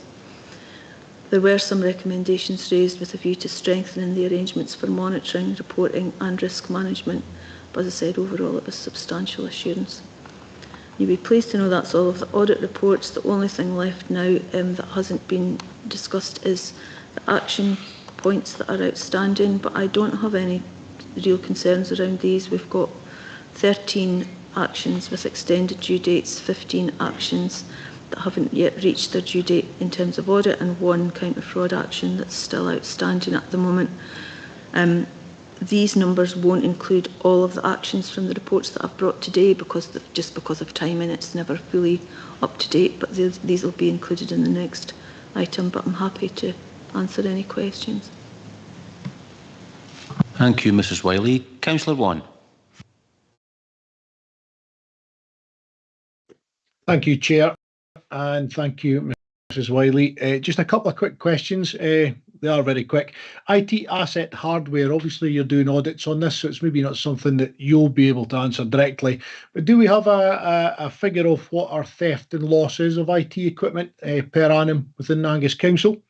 And secondly, IT business continuity. Both of these things that I've mentioned are limited assurance, but I take it IT business continuity is in case of cyber attacks and such things like that. Is that correct? So I can't answer the first question, but I don't know if anyone else who's around would be able to. In terms of the second question, it isn't just about cyber attacks, it's more really about being able to continue to work if you have any disaster. So it could be a flood, it could be a fire, it could even be the pandemic, because when a lot of staff are ill, you might not have the people that need to operate systems. So it's about all of that, really. Okay, thank you. One, we've actually got Andrew Howe on the call online. Andrew might be able to answer your first question. Andrew. Thanks very much, Convener. Councillor Wan, can you just detail your first question again? Sorry. It was really just to see if we had a figure of IT asset hardware theft and loss, what kind of money that is to the council per annum. Okay, so I don't have that figure to him, because I think the audit itself in question for today was around education only, but I can certainly come back to yourself or the committee regarding a wider answer in terms of overall, loss or theft, and I'm certainly happy to do that. Okay, thank you both. Councillor Dorn. Thank you. My questions relate to the audit that took place in schools around IT equipment as well. So my first question was one around the capacity in schools to manage the kind of questions asked about monitoring IT devices, because I imagine that's quite a significant undertaking within any one school. And also, I wanted to ask about the note that was in the audit around outdated devices. Are they a security risk? And is there a plan in place to replace those that have been identified across all the schools? As I noted in there was a question around budget for that. Thanks. Thank you, Councillor Dorn. And we have Beth Reader online with us. I think Beth will be able to answer your questions. Thank you. Thank you. Thank you for your questions, Councillor. So in terms of the first part of your request, so we have a working group that's been put together at the moment to deal with the recommendations arising from this audit, and that involves stakeholders from schools, school officers in particular, who are most likely to be supporting this process. So we're not looking at creating a huge amount of bureaucracy around this. We want to use the processes already in place within the organisation in our corporate IT section and adapt those for use in schools. But a key priority for us will be making sure it doesn't add significant workload. Does that answer that first question for you? Yeah. Thanks. And in terms of the second question, I am not aware of any security risks arising from devices that we have. We went through a programme of work over the past couple of years where we have been updating devices to ensure that they're suitable for our networks. And we're working on where we have capacity within budgets for device replacement as well. Some schools use PEF budget, so there's a whole variety of mechanisms that we're using to support that. Could I just follow up on that point? Do we have an estimate of what that cost is likely to be for replacing that equipment that has been identified as needing replacing within schools? Not currently, but I'll work with Andrew Howe on that, and we have dedicated contacts in the IT service who support us with this. Thanks. Thank you both. Councillor Gregg. Thank you, Convener. I also have two questions, if that's okay. My first question for Mrs. Wisely is on page 91 of the combined papers with regards to the random cash counts at the schools. It was to do with the trial use of the debit cards. My reading of that paragraph, it sounds quite clunky and awkward, and I think what is implied within it is that the actual process, as you mentioned in that paragraph, it was kind of along that line. Is there a way of being able to streamline that and make that a bit simpler for the schools, and so they can perhaps benefit from that trial a bit better? And then my second question was on page 100 of the combined papers, to do with the housing, voids and the reporting and the conclusion. It notes in here that there was some training and being planned for staff for late May. As we're now into June, are you able to tell me, is that training being started, or is it completed, or is it still ongoing? Thank you.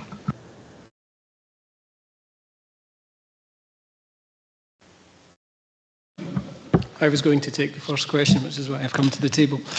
Yeah, I think you were alluding to, Councillor Gregg, the process for accessing the debit cards. That is, the issue there is not so much the council's internal processes, the processes we need to go through with our banking provider, and that is for understandable reasons in terms of, you know, fraud prevention and all of that. That is quite a time-consuming and clunky process. So the reference on that page to the thing that you've highlighted is really in relation to the getting those debit cards set up and then, you know, operationalising that. Those are really, once those are in place, they're a way of making the transactions easier. But there are some of the other actions from the audit would still need to be required. I think there's reference about how they use, record, administer, monitor petty cash should still follow the same controls. So the debit card isn't necessarily a solution, but it is a help.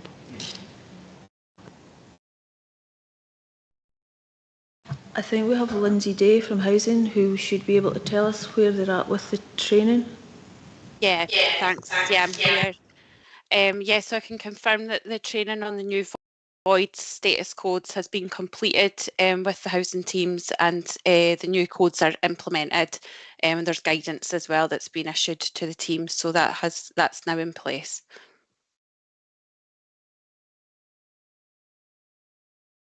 Councillor Speed.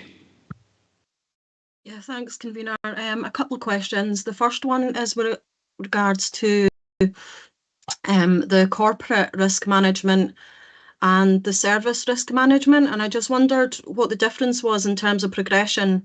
It's obviously quite a slow progression with the service risk management. I just wondered what the reasons were for that, because discussions have been going on since early 2022, and I just wondered if there was like a, you know, what the thoughts were around kind of progressing that a bit quicker. Thank you, Councillor Speed. I'll take that question. So you're right to point out the distinction between the two different elements of risk. So the corporate risk register members will recognise from it calling regularly at this meeting, and understandably there's been a significant focus on that, refreshing that and making sure systems and processes are well embedded. The second tier of that work was improving our service risk register, so the more operational and less public facing aspect of that. And I think what this report has picked up is there's a variability there in terms of the standard and the process with which directorates have taken that forward. So the work of the team now will be to look at the level of consistency needed to provide improved assurance across our operational risk registers, and to support that we've recently refreshed our governance arrangements to bring greater pace and focus to that area. Thank you. Thank you. The second question is for you, Convener. It was just around the voids. You'd said some time ago that if there wasn't robust information brought back to the June committee, that you would be bringing a motion, and I just wondered if that's still your position. That is still my position, Councillor Speed, but I think I've discussed it with Mrs Wiley, and I think it's in the schedule that there is an audit to be done this month on the voids. Is that my understanding, Mrs Wiley? I'm not sure if we're starting the audit this month. It's certainly in the 24-25 plan, and we will do it as quickly as we can. There is an element of needing to let some of the training that's just taken place kind of bed in and make sure that that's working, because if we look at things now, we'll only identify the issues that we already know are there. So my preference would be to give it a little bit of time so that when we look at it, we can actually see what's happened and be able to give you assurances that the change that has been planned has actually happened and working properly. Does that answer it, Councillor Speed? Because at that time when I mentioned about a motion, we didn't have sight of or know about the housing improvement plan. And I'm quite happy to, if the committee is minded, to take Mrs Wiley's advice and let it be. And then, I believe you me, I will bring a motion if we don't see improvement. Does that satisfy you? Do you think we could maybe get a commitment for a date, convener, for a report to be brought?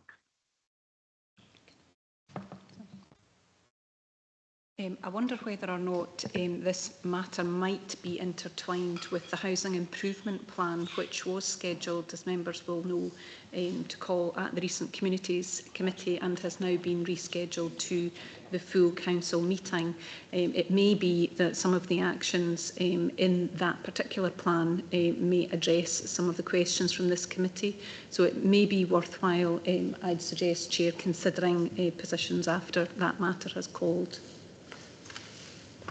Councillor Speed, that makes sense to me.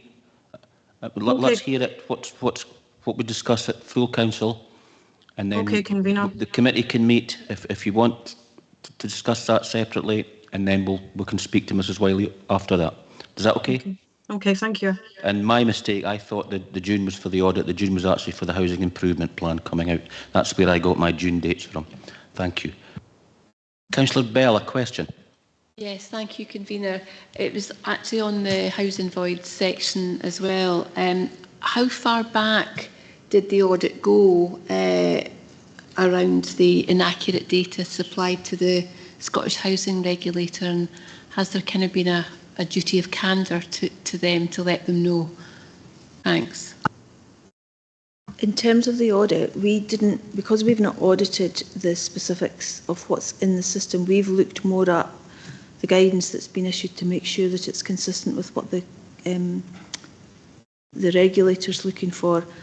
I'm not entirely sure how far back the work that they've done and how far back the issues go, but I think Lindsay Day might be able to answer that question if she's still on the call.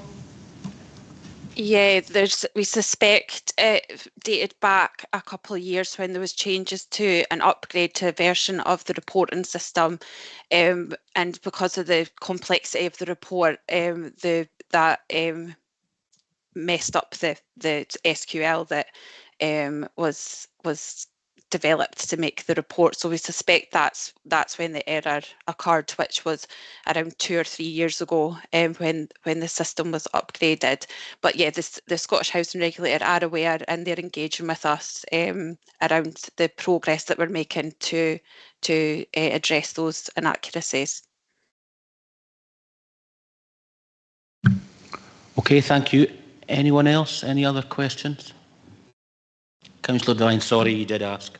That's my mistake. Thanks, convener. I just want to go back to the school petty cash guidance. I mean, I think we had an audit on school petty cash a few years back, so I'm a bit concerned that the advice given then maybe wasn't taken. But do you think that might be a training aspect, or the churn of staff is always a problem in areas like this, I think? I think that's exactly what it is. I think it is a training issue when staff change, new people come in, and they might be told by someone else how to do this when the other person doesn't know the story completely, or they might just be new and not know, and the training that they've had is not sufficient to answer all the questions that they have. And that's one of the reasons why we're suggesting that a new learning in Always Learning would be useful, because then that would always be there for someone to refer to if they couldn't find anyone else to help them. Thanks. Councillor Gregg. Thank you, Convener. Just off the back of Councillor Devine's question with regarding the training around the pit house, is that mandatory training for some staff, or is it optional for everyone within the school estate? As far as I know, it's not mandatory training. Everyone has training that's designed specifically for the role that they have, and I would expect that as part of the work that Beth referred to earlier, in terms of looking at how they take this forward, they would be thinking about how that training would be fed into that role within the school environment. Beth, do you want to say anything further, or has Cathy covered that for you? Thank you. Thank you, Convener. It's really to endorse what Mrs Wiley has just said. So it wouldn't be mandatory training that we have for everyone, but we make sure that training is based necessary on the role. And as indicated, we're looking at that as part of the working group, and I'd be happy to provide updates as required on that work.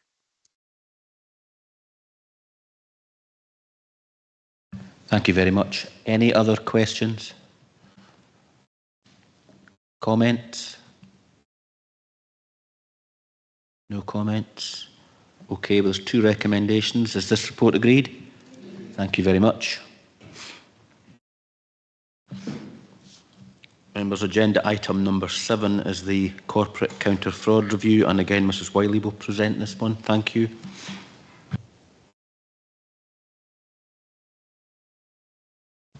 Thank you. Sorry, I just got my pages to the right place. If I do it too fast, it'll go flying past it. Yeah, so this is the annual report in terms of the work that's been undertaken by the counter fraud team in the 12 months up to March 2024. The team is there to meet the demand for counter fraud services, and there's a capacity of 3.3 full-time equivalents. We haven't had any vacancies within the team this year, so they've been able to carry on with their planned work as expected. In terms of fraud risks, the current SIPFA Fraud and Corruption Tracker report indicates that the main types of external fraud facing local authorities are in council tax, housing, disabled parking and business rates, and to some extent the work that the counter fraud team undertakes in different ways will address all of these. A lot of the work that we undertake is in terms of allegation fraud, and also provide some advice to services where there is suspicion of fraud within their areas.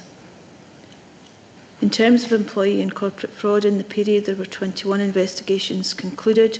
These covered a variety of things which are noted in the report, but in terms of any that required disciplinary action, these covered misuse of council resources, working time fraud and abuse of position allegations.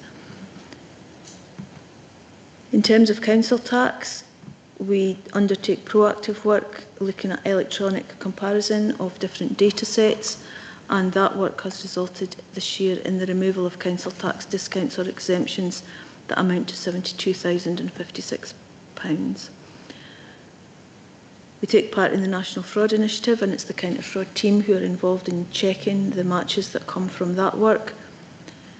There's also work done around tenancy with housing colleagues, and this year the investigation of tenancy fraud allegations has led to the successful recovery of 6 council properties during the year. We've also done some work this year around school placements, where fraud can arise if people are making false declarations around addresses and which schools people should be attending, and the work that's been undertaken there has established 7 prospective school places that were founded on false information. There's also an amount of work undertaken around fraud awareness, and there is an e-learning course in place which is promoted to encourage staff to undertake that so that they're more aware of where fraud may be arising in their day-to-day work. There's a SIPFA Code of Practice on Management of Fraud, Risk and Corruption, which is in Appendix 1. The self-assessment of that this year has not given rise to any specific actions that we feel that we need to take. And going forward, the counter fraud team will continue to provide advice and to investigate allegations that are brought to their awareness. We'll be involved in the National Fraud Initiative, and we will continue with the proactive data matching that we undertake to try and identify any fraud and incorrectness. I do have Ewan Ritchie, who is the counter fraud team leader, in the call, I hope, and he'll be answering any questions. And if you're getting into detail there, thank you.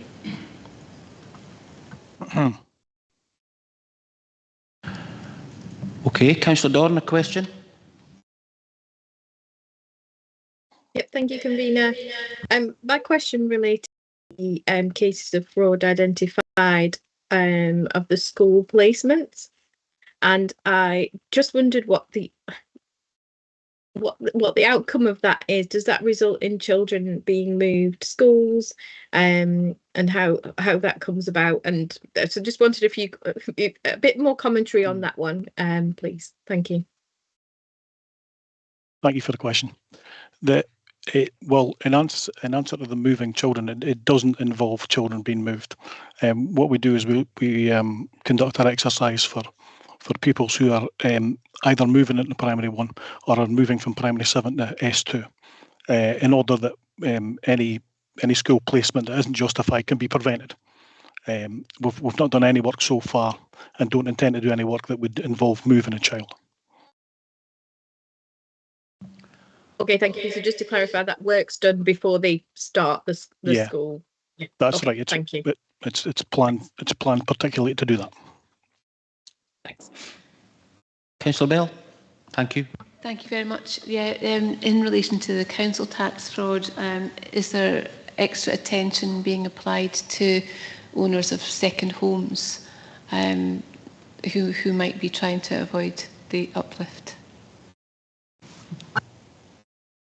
Interestingly, I was listening to some news articles on that and thinking I need to speak to Ewan about that and see what we can do. So I'm not sure if he has anything to add to that.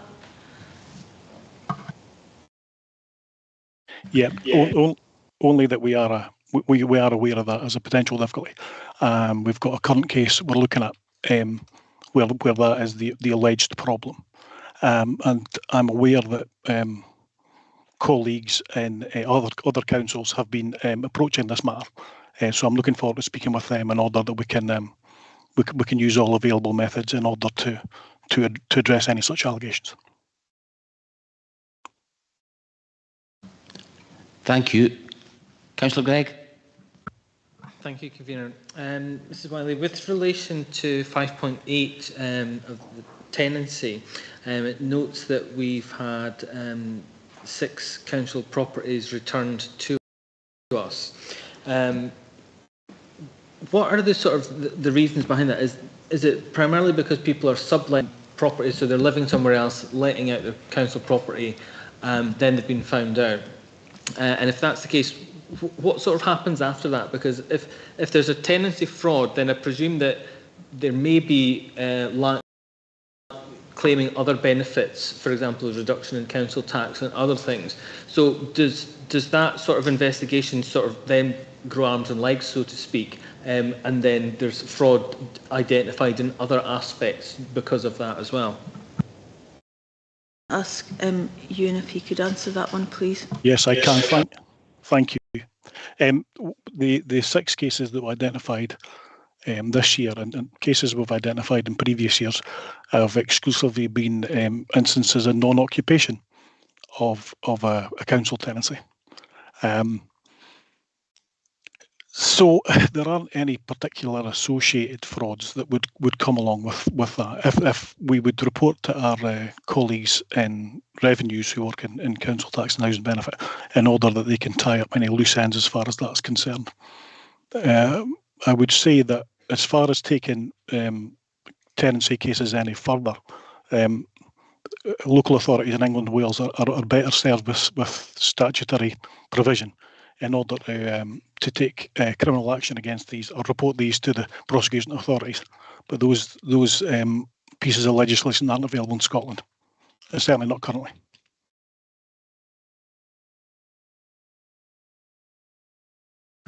Councillor Devine, thank you. Thanks, convener. I was actually going to ask for a bit of clarification around tenancy fraud, but that's been answered. So my other question would just be around the employee and corporate fraud, because that's doubled in a year. I mean, I know it's only 21, but it's still a significant change over the 12-month period. Is there any comment you can make on that? Yeah, I'd be pleased to. We make continuous efforts to make the team, the counter fraud team, more visible amongst our colleagues, and create relationships with services, which can increase the number of cases that we get referred. I would say that cost of living is a factor, because a number of the allegations we've looked at involve acquisitive action by persons. And as you rightly state, it's still a low incidence of fraud relative to the scale of our operations. We're always pleased to receive fraud referrals within the counter fraud team, because we're aware that fraud is an issue, and it's best addressed by firm action when it occurs.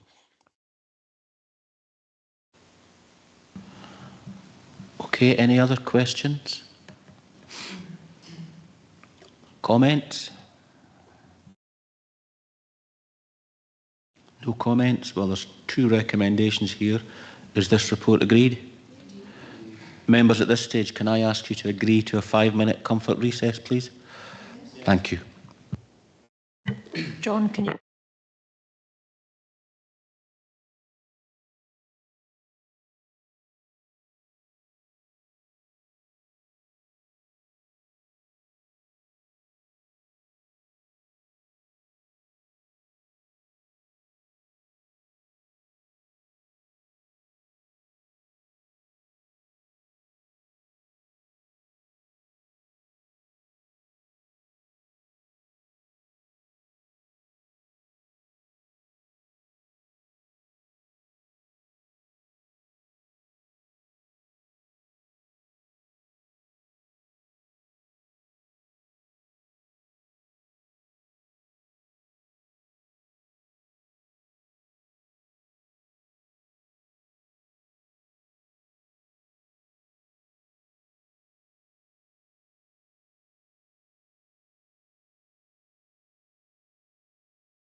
Please.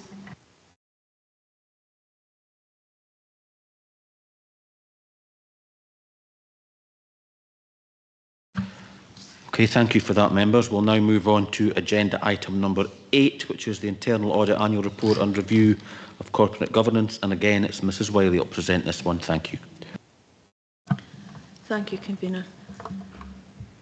This is the annual report which has my opinion around the governance framework, the management of risk and also internal controls.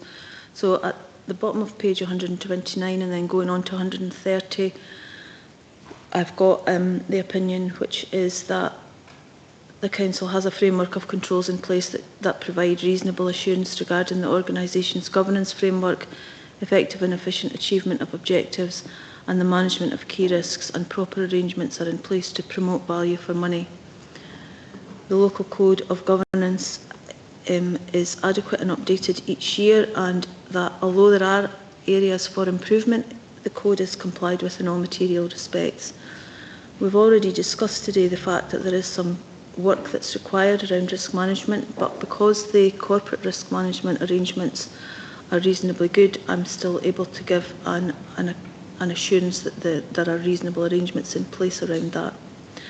There are a few other things that I need to tell you that are required by the Public Sector Internal Audit Standards. So very briefly, one of those is the fact that we've had a self-assessment that's been undertaken this year that we do comply with the Public Sector Internal Audit Standards.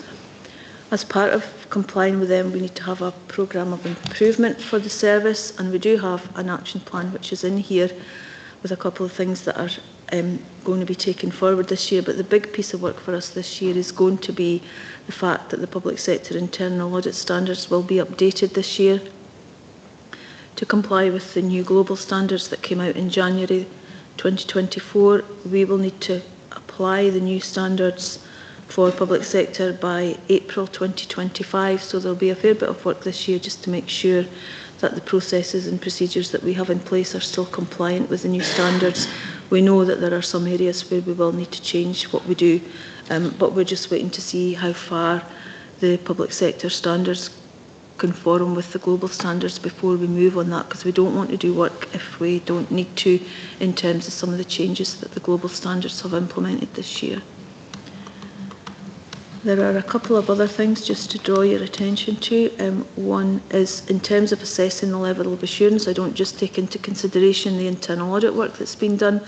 I'm looking at the results that have come from other external sources such as the external auditors and other inspection agencies like Education Scotland and the Care Inspectorate. And one piece of key information for me this year has been the best value assurance report that came to the Council. I'm also required to talk to you about the resources within the team. As you know, we've had some vacancies this year, but I am content that the resources available have allowed me to discharge the responsibilities as the Chief Audit Executive as described in the SIAS and the other relevant guidance. And I would also confirm that staff members involved in each of the audits this year were independent of the area under review, and their objectivity was not compromised in any way. For me, the key indicator for us is that we conform with the Public Sector Internal Audit Standards, but there is also a SIPFA Director of Finance section efficiency indicator, and we aim to have a 95% achievement in here. This year you'll see that at the bottom of page 136, the section discharged 76% of planned productive hours compared with the 95% in the previous year, which is also the target, but that is down to the fact that we did have the vacancies within the team this year. And I would hope that next year that will be back up above the 95%. There's a summary of all the audit activity that's taken place during the year, including at paragraph 33 on page 140. Some of the audits haven't been reported yet, but I've been able to take that information into consideration in forming my opinion. There are some areas for improvement, but none of these are so significant that they would have changed my opinion. You can see the majority of the audits that have been reported during the year have had substantial assurance, that's on page 141. The ones with limited assurance are all ones we've spoken about today, so I don't think we need to talk about them in any detail again at the moment. I think, just check, I think that's everything that I need to talk to you about around this report. Yeah, I'm happy to take any questions. Councillor Bell. Thanks, Cathy. It's a lot of work, and I take a bit of comfort that you feel the staff resources is getting back on track. I wanted to pick out the adults with incapacity work and commend the staff who've been engaged in addressing that. And I wondered if you could give us a timescale for the Priority Action 3 completion. Thanks.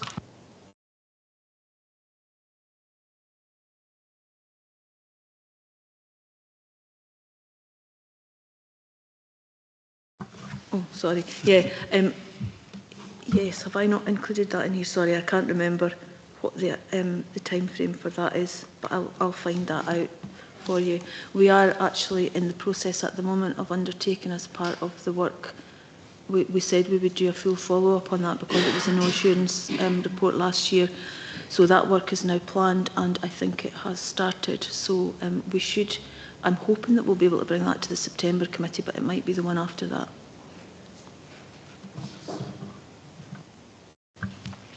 Any other questions? No comments? No comments? Well, there's one recommendation in this report. Is this report agreed? Thank you very much. We'll now go on to your final report, Mrs Wiley. That's number 9, the Scrutiny and Audit Committee Self-Assessment and Annual Report. Thank you. Thank you.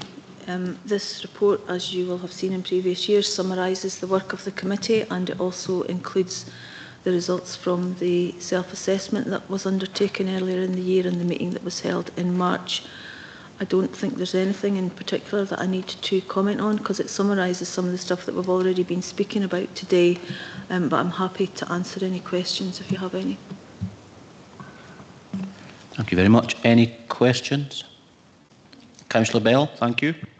Just sheer curiosity, Cathy, in terms of similar exercises that take place across other local authorities, are you getting a sense that we are able to do our own self-assessment in a kind of accurate and honest way? What's coming out if you're chatting to your colleagues? That'd just be useful to know. Thanks. We've only talked about it in undertaking this, but we haven't ever really spoken about what's coming out of this. But actually, that's a very good point, and I could take that back to the group that I'm involved with my other counterparts across Scotland, and we could maybe have a discussion around that going forward. Thanks.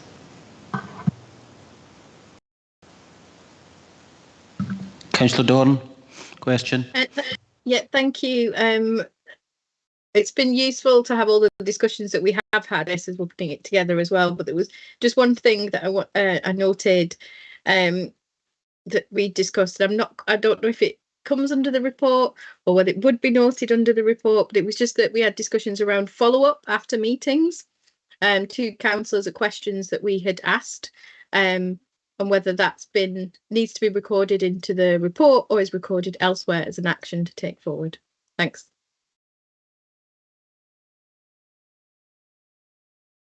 I thought that was in the action plan.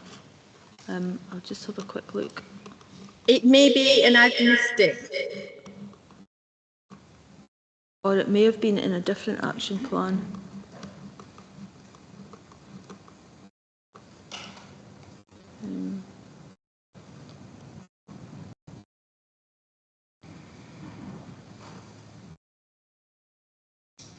I'm not seeing it immediately. I'll check that out, and if it needs to go in there, I'll add it in before the report is finalised to come for signature and then for going up to council.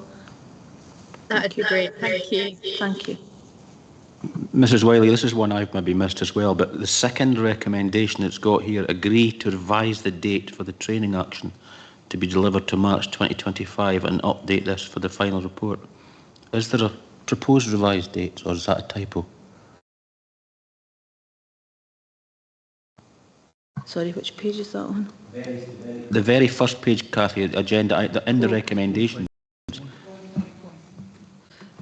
Yeah, that's because we had March 2024 as the date for complying with that action, and we haven't provided all the training yet, so we still need to do that. So that was why I changed the date. I was asking for you to change the date on that one. That's fine. That's great. Thank you. Any other questions? No. Comments? No. We've got the recommendations then. Are they agreed? Is this report agreed? Okay, thank you very much. We'll now go to agenda item number 10, which is the Corporate Governance Annual Review and Draft Annual Governance Statement for the year to 31st of March 2024, and Mr Cargill is going to present this one. Thank you, Gordon. Okay, thank you, Convener. Afternoon, members. This report advises of the outcome of the annual review of compliance with the principles of good governance and presents the draft annual governance statement for consideration by members. Just highlight a few things in the report. Firstly, section 4.3 highlights the various sources of assurance, including the work of the Corporate Governance Officers Group, who, on behalf of the Chief Executive, conduct an annual self-assessment of compliance with the principles of good governance. Also, section 5.1, which highlights the overall conclusion during 23-24, which is that the Council demonstrated that the governance arrangements and framework within which the Council operates are sound and operating effectively. Two references, Appendix 1, which Appendix 1 is the draft annual governance statement, the key word there being draft. It is draft at this stage until the governance assurances from the group for the group accounts, so Angus Alive, Health and Social Care Partnership, Tayside Valuation Joint Board and the like, Tayside Contracts as well. And potentially any comments from the committee who, as it's still draft, have the opportunity to contribute to the statement and raise any issues. And also any material changes that arise in the period between really now until the point where the accounts are finalised, we're duty bound to include further information if it materialises during that period of time.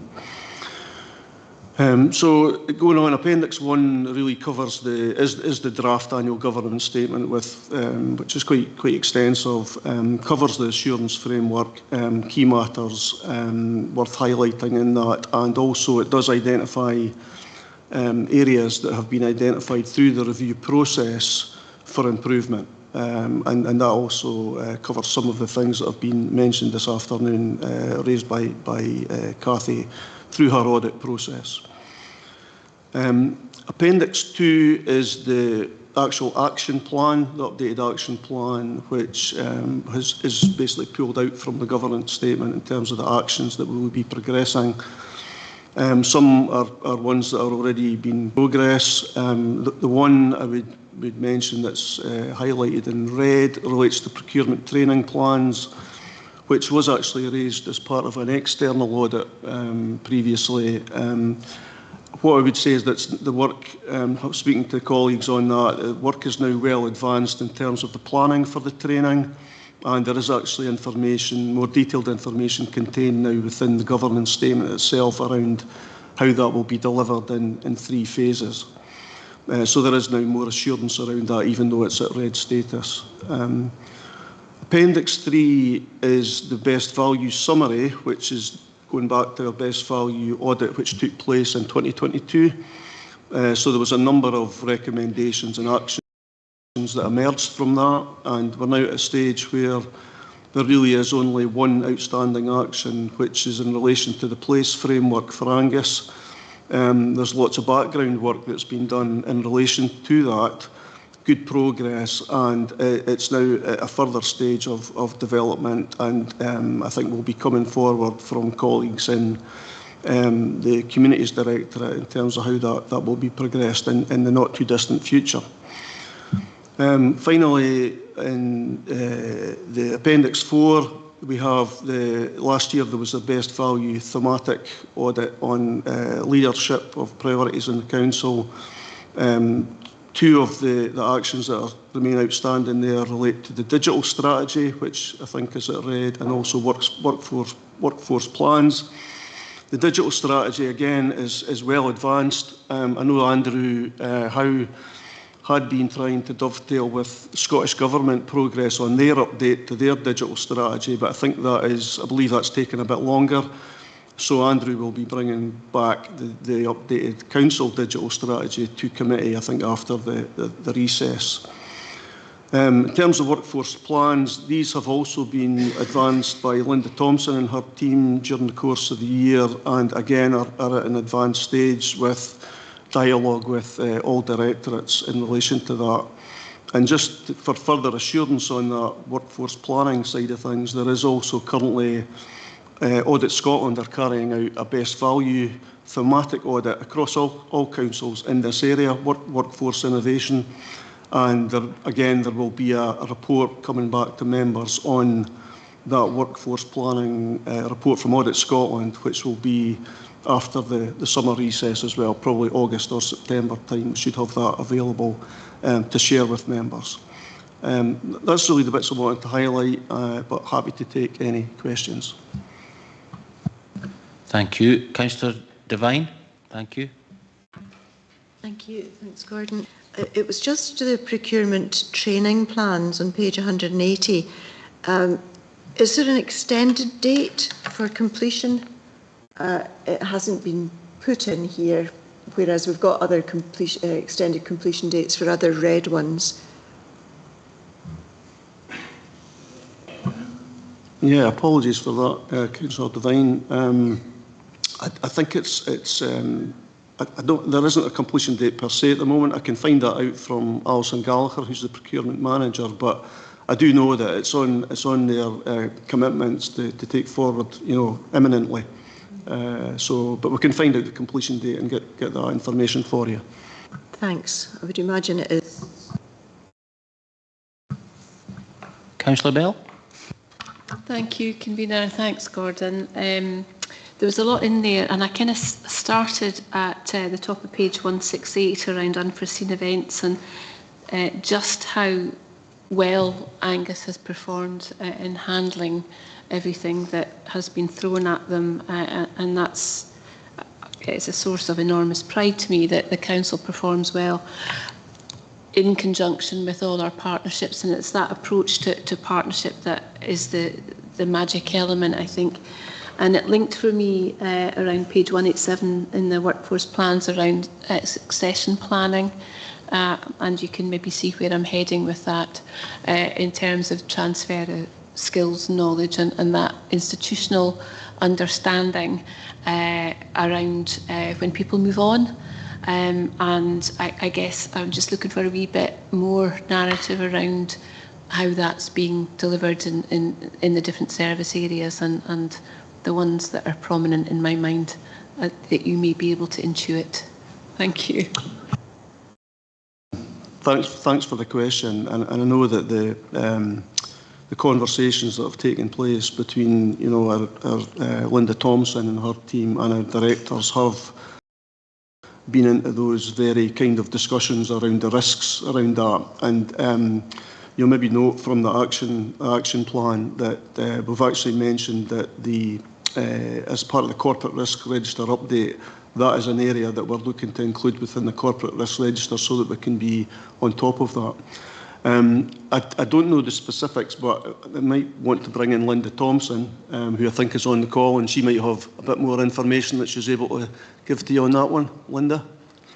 Yeah, happy to, Gordon. Thanks for the question. These conversations are absolutely critical to our resilience moving forward as an organisation. So we've been paying quite a lot of attention to how we provide managers with more data, better data, so that they can better understand what's happening within their workforce and make plans accordingly.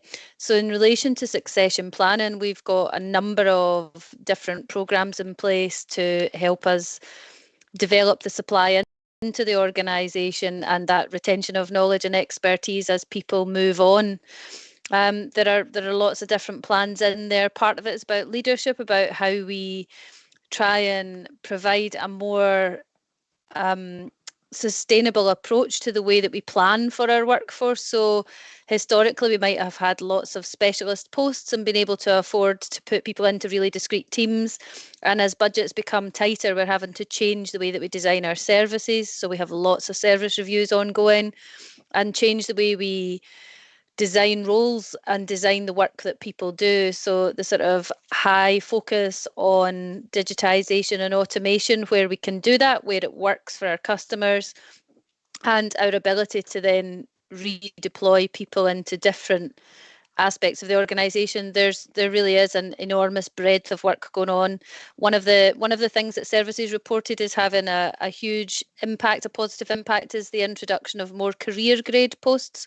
So people have the opportunity to develop within our organisation, because as budgets restrict and opportunities to move across the organisation are restricted, then people are leaving. So in order to try and help retain people, we are looking at more and more creative ways to develop and encourage them to stay with Angus Council. But really happy to talk to you more about that outside of here, if that's helpful. Thanks, Linda. Appreciate it. Thank you both. Councillor Speed, question. Thanks, Convener. Yeah, it's in relation to the key stakeholder engagement strategy on the Council's budget. I know that remains a work in progress, and I just wondered if we could have a bit of an update on this work and when we expect the engagement to begin. And my second question is in relation to policy reviews. Again, report notes suggests that there's been quite kind of slow progress in this area as well. And I just wondered if, could be a bit of additional feedback with regards to that area of work as well, please.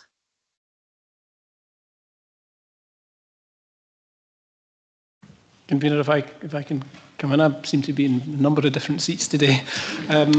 If I can come in on Councillor Speed's first question around engagement around budgets, etc.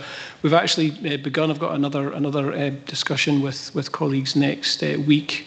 We've started the planning for that. We know that we need to get that off the ground immediately after the summer holidays, so that it's done, and the feedback from that can then inform the decisions that are made towards the end of this year and the beginning of next. So that is very much on our radar and a work in progress at Councillor Speed, and we would hope to be in a position to bring proposals around that to the first cycle after the recess.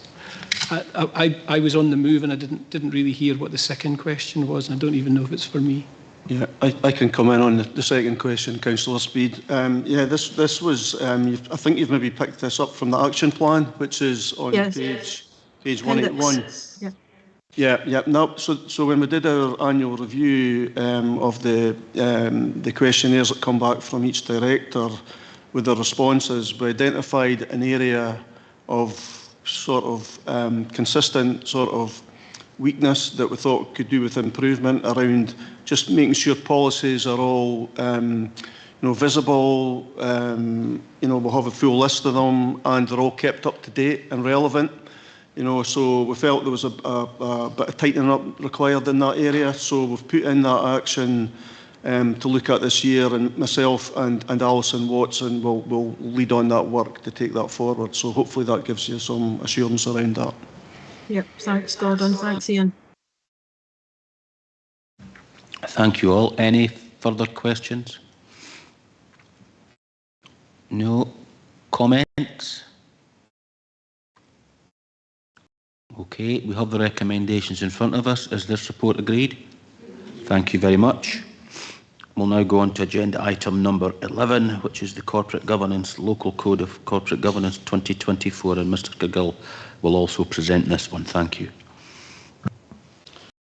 Thanks, Convener. Yeah, this report advises of the outcome of the review of the Local Code of Corporate Governance and presents the revised Local Code for approval. The main document update is in Appendix 1. what I would say is that there's no material changes to the content, really just updates to dates, and also hyperlinks to the latest documents that are available. So just to make sure that we'll have that document as current as it possibly can be, and it's then put on our council website. Thank you. Thank you very much. Any questions? No. Comments? No. One recommendation then. Is this report agreed? Thank you very much. And the final item is the agenda item number 12, which is the Local Government Benchmarking Framework, LGBF, National Benchmarking Overview Report 2022-23. And I think between Mr Cargill and Ailsa McAllister, they're going to present this report to us. Is that correct? Thanks. Last report. I'll do a quick intro, and if there's members' questions, there's a number of colleagues I think that are online that can assist, because it's quite a detailed report. But anyway, I'll give you the overview first. So this report presents the key messages outlined in the Improvement Services Local Government Benchmarking Framework, National Benchmarking Overview Report 22-23, and provides a strategic overview of Angus Council's performance against the various indicators that are in the LGBF. I wanted to just stress on section 4. I think it's important for setting the context that the LGBF report is a extremely comprehensive and detailed report, which is an excellent piece of work that's produced annually by the Improvement Service. And it does give us the opportunity as a council to reflect on the council's performance on the range of indicators that are monitored and agreed nationally in that publication. We looked over for the members that were at the Scrutiny Audit self-evaluation, you'll know that we looked at the dashboard that's been now developed by the Improvement Service. It does provide a vast array of information and detail, obviously based on the Power BI software platform. So, encourage the members to go in and look at that, play about with what the information you can get from that, because it is really a valuable source of data. So this is obviously available to services, and it is utilised by them as a key source of information, but it's not the only source of information. And there are other sources of data that services rely on to monitor their performance, which is not just LGBF. There are lots of other things where services look at. Another key point here, I think, is that caution is required when interpreting the data just in isolation on face value. Often the story that surrounds the data, the context, is absolutely key to understanding the data itself. So there is a sort of cautionary note around that. But that said, the information that is available is really useful as Improvement Service term it as a can opener, and it can lead to pursuing, what does that mean? Why is it like that? What's that number? So it's an excellent, helpful set of information for all services across the council. Section 5 in the report tried to, because of the length of the actual publication, tried to just kind of summarise the key messages for members in the report from a national overview perspective. So it's using their language in the main in that section 5 taken from the report. But I think most of the items will resonate, I'm sure, with the position in Angus. Very similar in almost all the areas. Section 6 of the report really goes on to provide, it's really the way we've framed the report this year, it's that strategic overview based on, there's kind of two elements to that with the graphs, where we've got the trend of indicators which have been in the top 2 quartiles, so the top half, if you like, of councils since the base year. So the base year was around about 2010-11 when this started, so it's now 13, 14 years old in terms of information. So the trends are really quite interesting in terms of how things have moved over that period of time. And the donut, if you like, for want of a better terminology, gives a sense of how things have shifted over the course of the previous year. So you're seeing a long-term sort of 10-year plus trend, and then also quite a current kind of position in terms of how indicators have moved. But I would stress the word, and the report is based on a strategic overview. It isn't drilling into the detail, because you can get that in the dashboard, but the overview gives you that kind of helicopter view of how we are moving as an organisation over that period of time.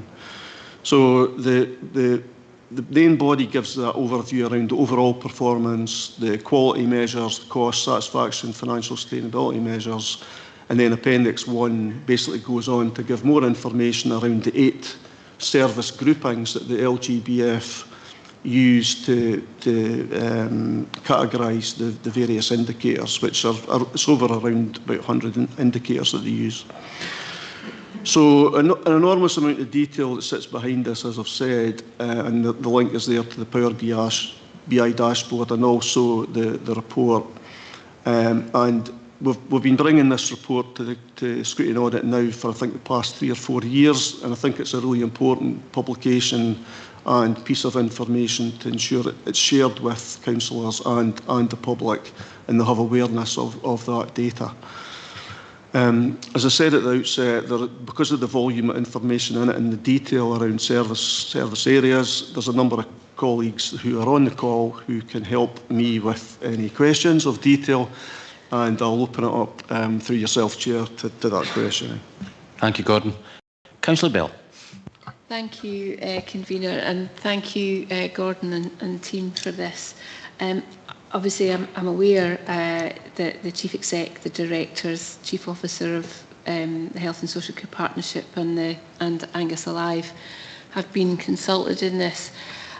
I wondered if there's an opportunity, maybe for next year, to look at putting the structures in there, or some sort of diagrammatic representation of how we're all working together, potentially along with the Community Planning Partnership, because we're all increasingly paying attention to population health and deepening the partnership working amongst us, and it might help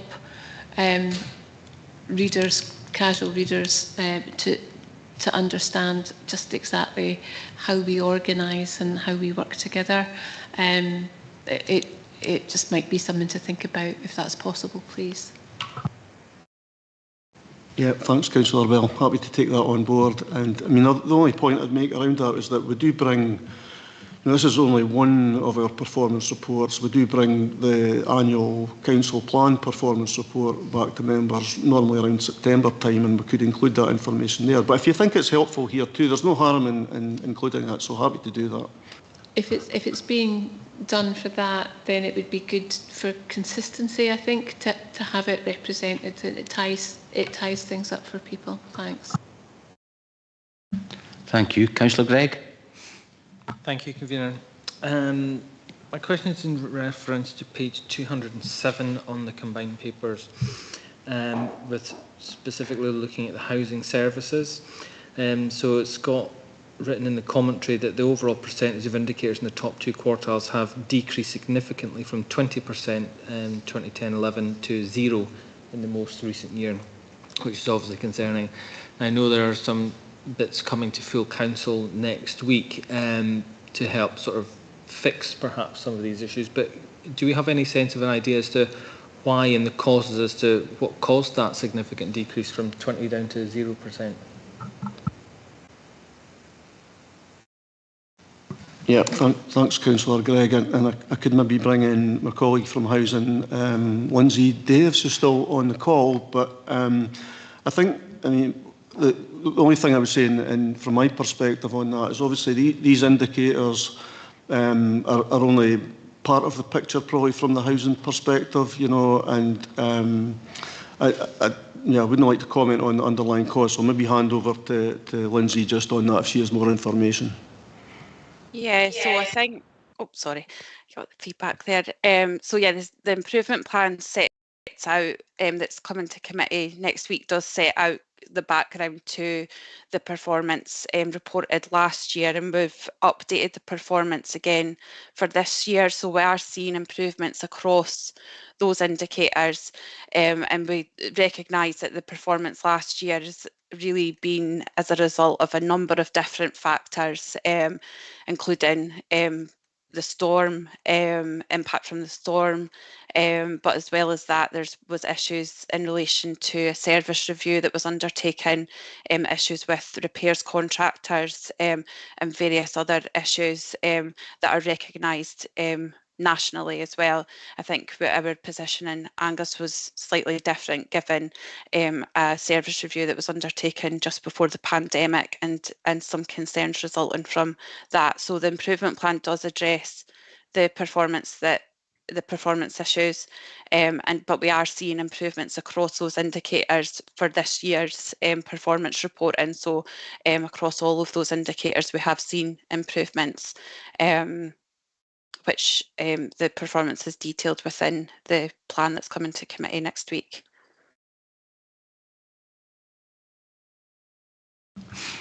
Thank you. Councillor Shepherd. Thanks, Convener. It's just on page 200, 5.4, which refers to the period of 22-23. There's a lot of, it says key messages there. Just picking out a few of them, you know, to highlight some of the difficulties we're facing.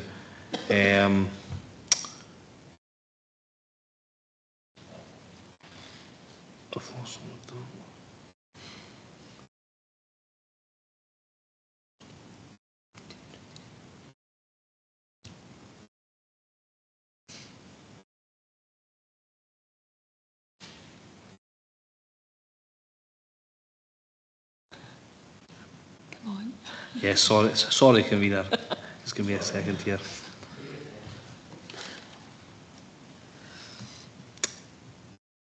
So yeah, these reductions included a 20% decrease in culture and leisure spending, a 27% decrease in planning spending, a 24% decrease in corporate support, and a 9% decrease in road spending, 26% decrease in training standards and environmental health. And later down it goes down. It appears that Scotland has reached a tipping point.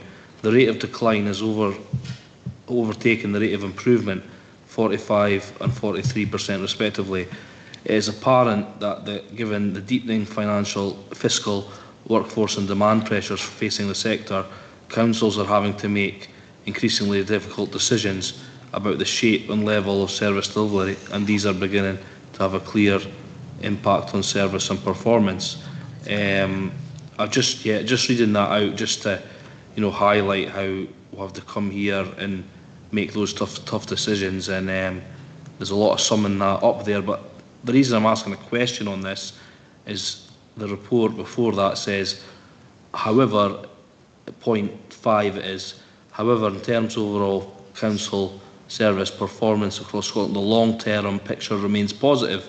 So I feel that was kind of contradictory with some of the other points around there, and I was just wondering how someone could give me a bit why that's saying that it's still overall positive trajectory, given some of the other points which are in the other direction. You know, I just wanted a bit more on that if possible. Yeah, thanks for the question. I tend to agree with you. That is a lift from the report itself. So that is the words in the report, you know, and I think it's coming from the position that when this started in 2010-11, since, you know, over a period of time, there probably was signs of improvement and efficiencies, and councils really starting to look at how they operate more closely and really focus on, you know, being efficient and effective in how they're doing things. So I think that has probably been reflected in performance over a period of time, which has been a positive thing. However, I think we're now at a point where with you know, the savings year on year, you know, and we've reported through our financial change plan and such like, you know, around about £90 million that we've saved over a period of time.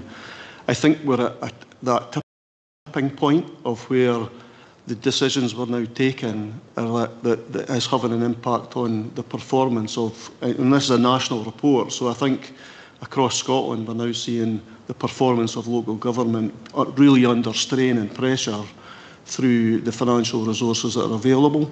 And I think what the report is actually saying there is that we're now at that kind of tipping point where we're actually starting to see more indicators that are in decline than improving. So I think that's the point that it's trying to make. Hopefully that helps. Okay, thank you. Councillor Dorn, question? Yeah, thank you.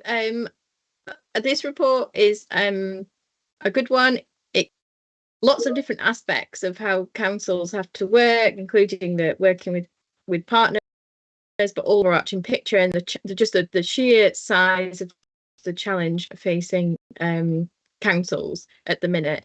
My question relates to the points made about this paper being open to members of the public to read it, and my question is if this will be publicised in any other way, because although it will be listed in obviously the papers for this meeting, it's not always easy for members of the public to find or see that content because they don't know what's there until you kind of click into it through the PDF. So I wanted to know if it is going to be shared by the council to make it a bit more publicity around it to allow people to see how the council looks at kind of benchmarking itself. Thanks, Councillor Dorn. It's at the moment the publication. We do have a section within our angus.gov website where we have how we compare. And if I'm being totally honest, I think that needs to be updated in terms of the links there. But I think what we can do is make sure that link takes the public through to this information on the LGBF report, and we can do that. I do also know that the improvement service itself actually do quite a lot of comms around the LGBF report, putting that out in the public domain through the social media channels and such like.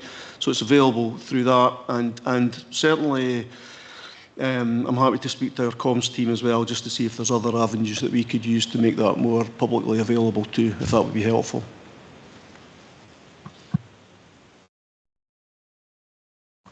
Okay, thank you very much. Anyone else? Question? Comment? Councillor Dorn?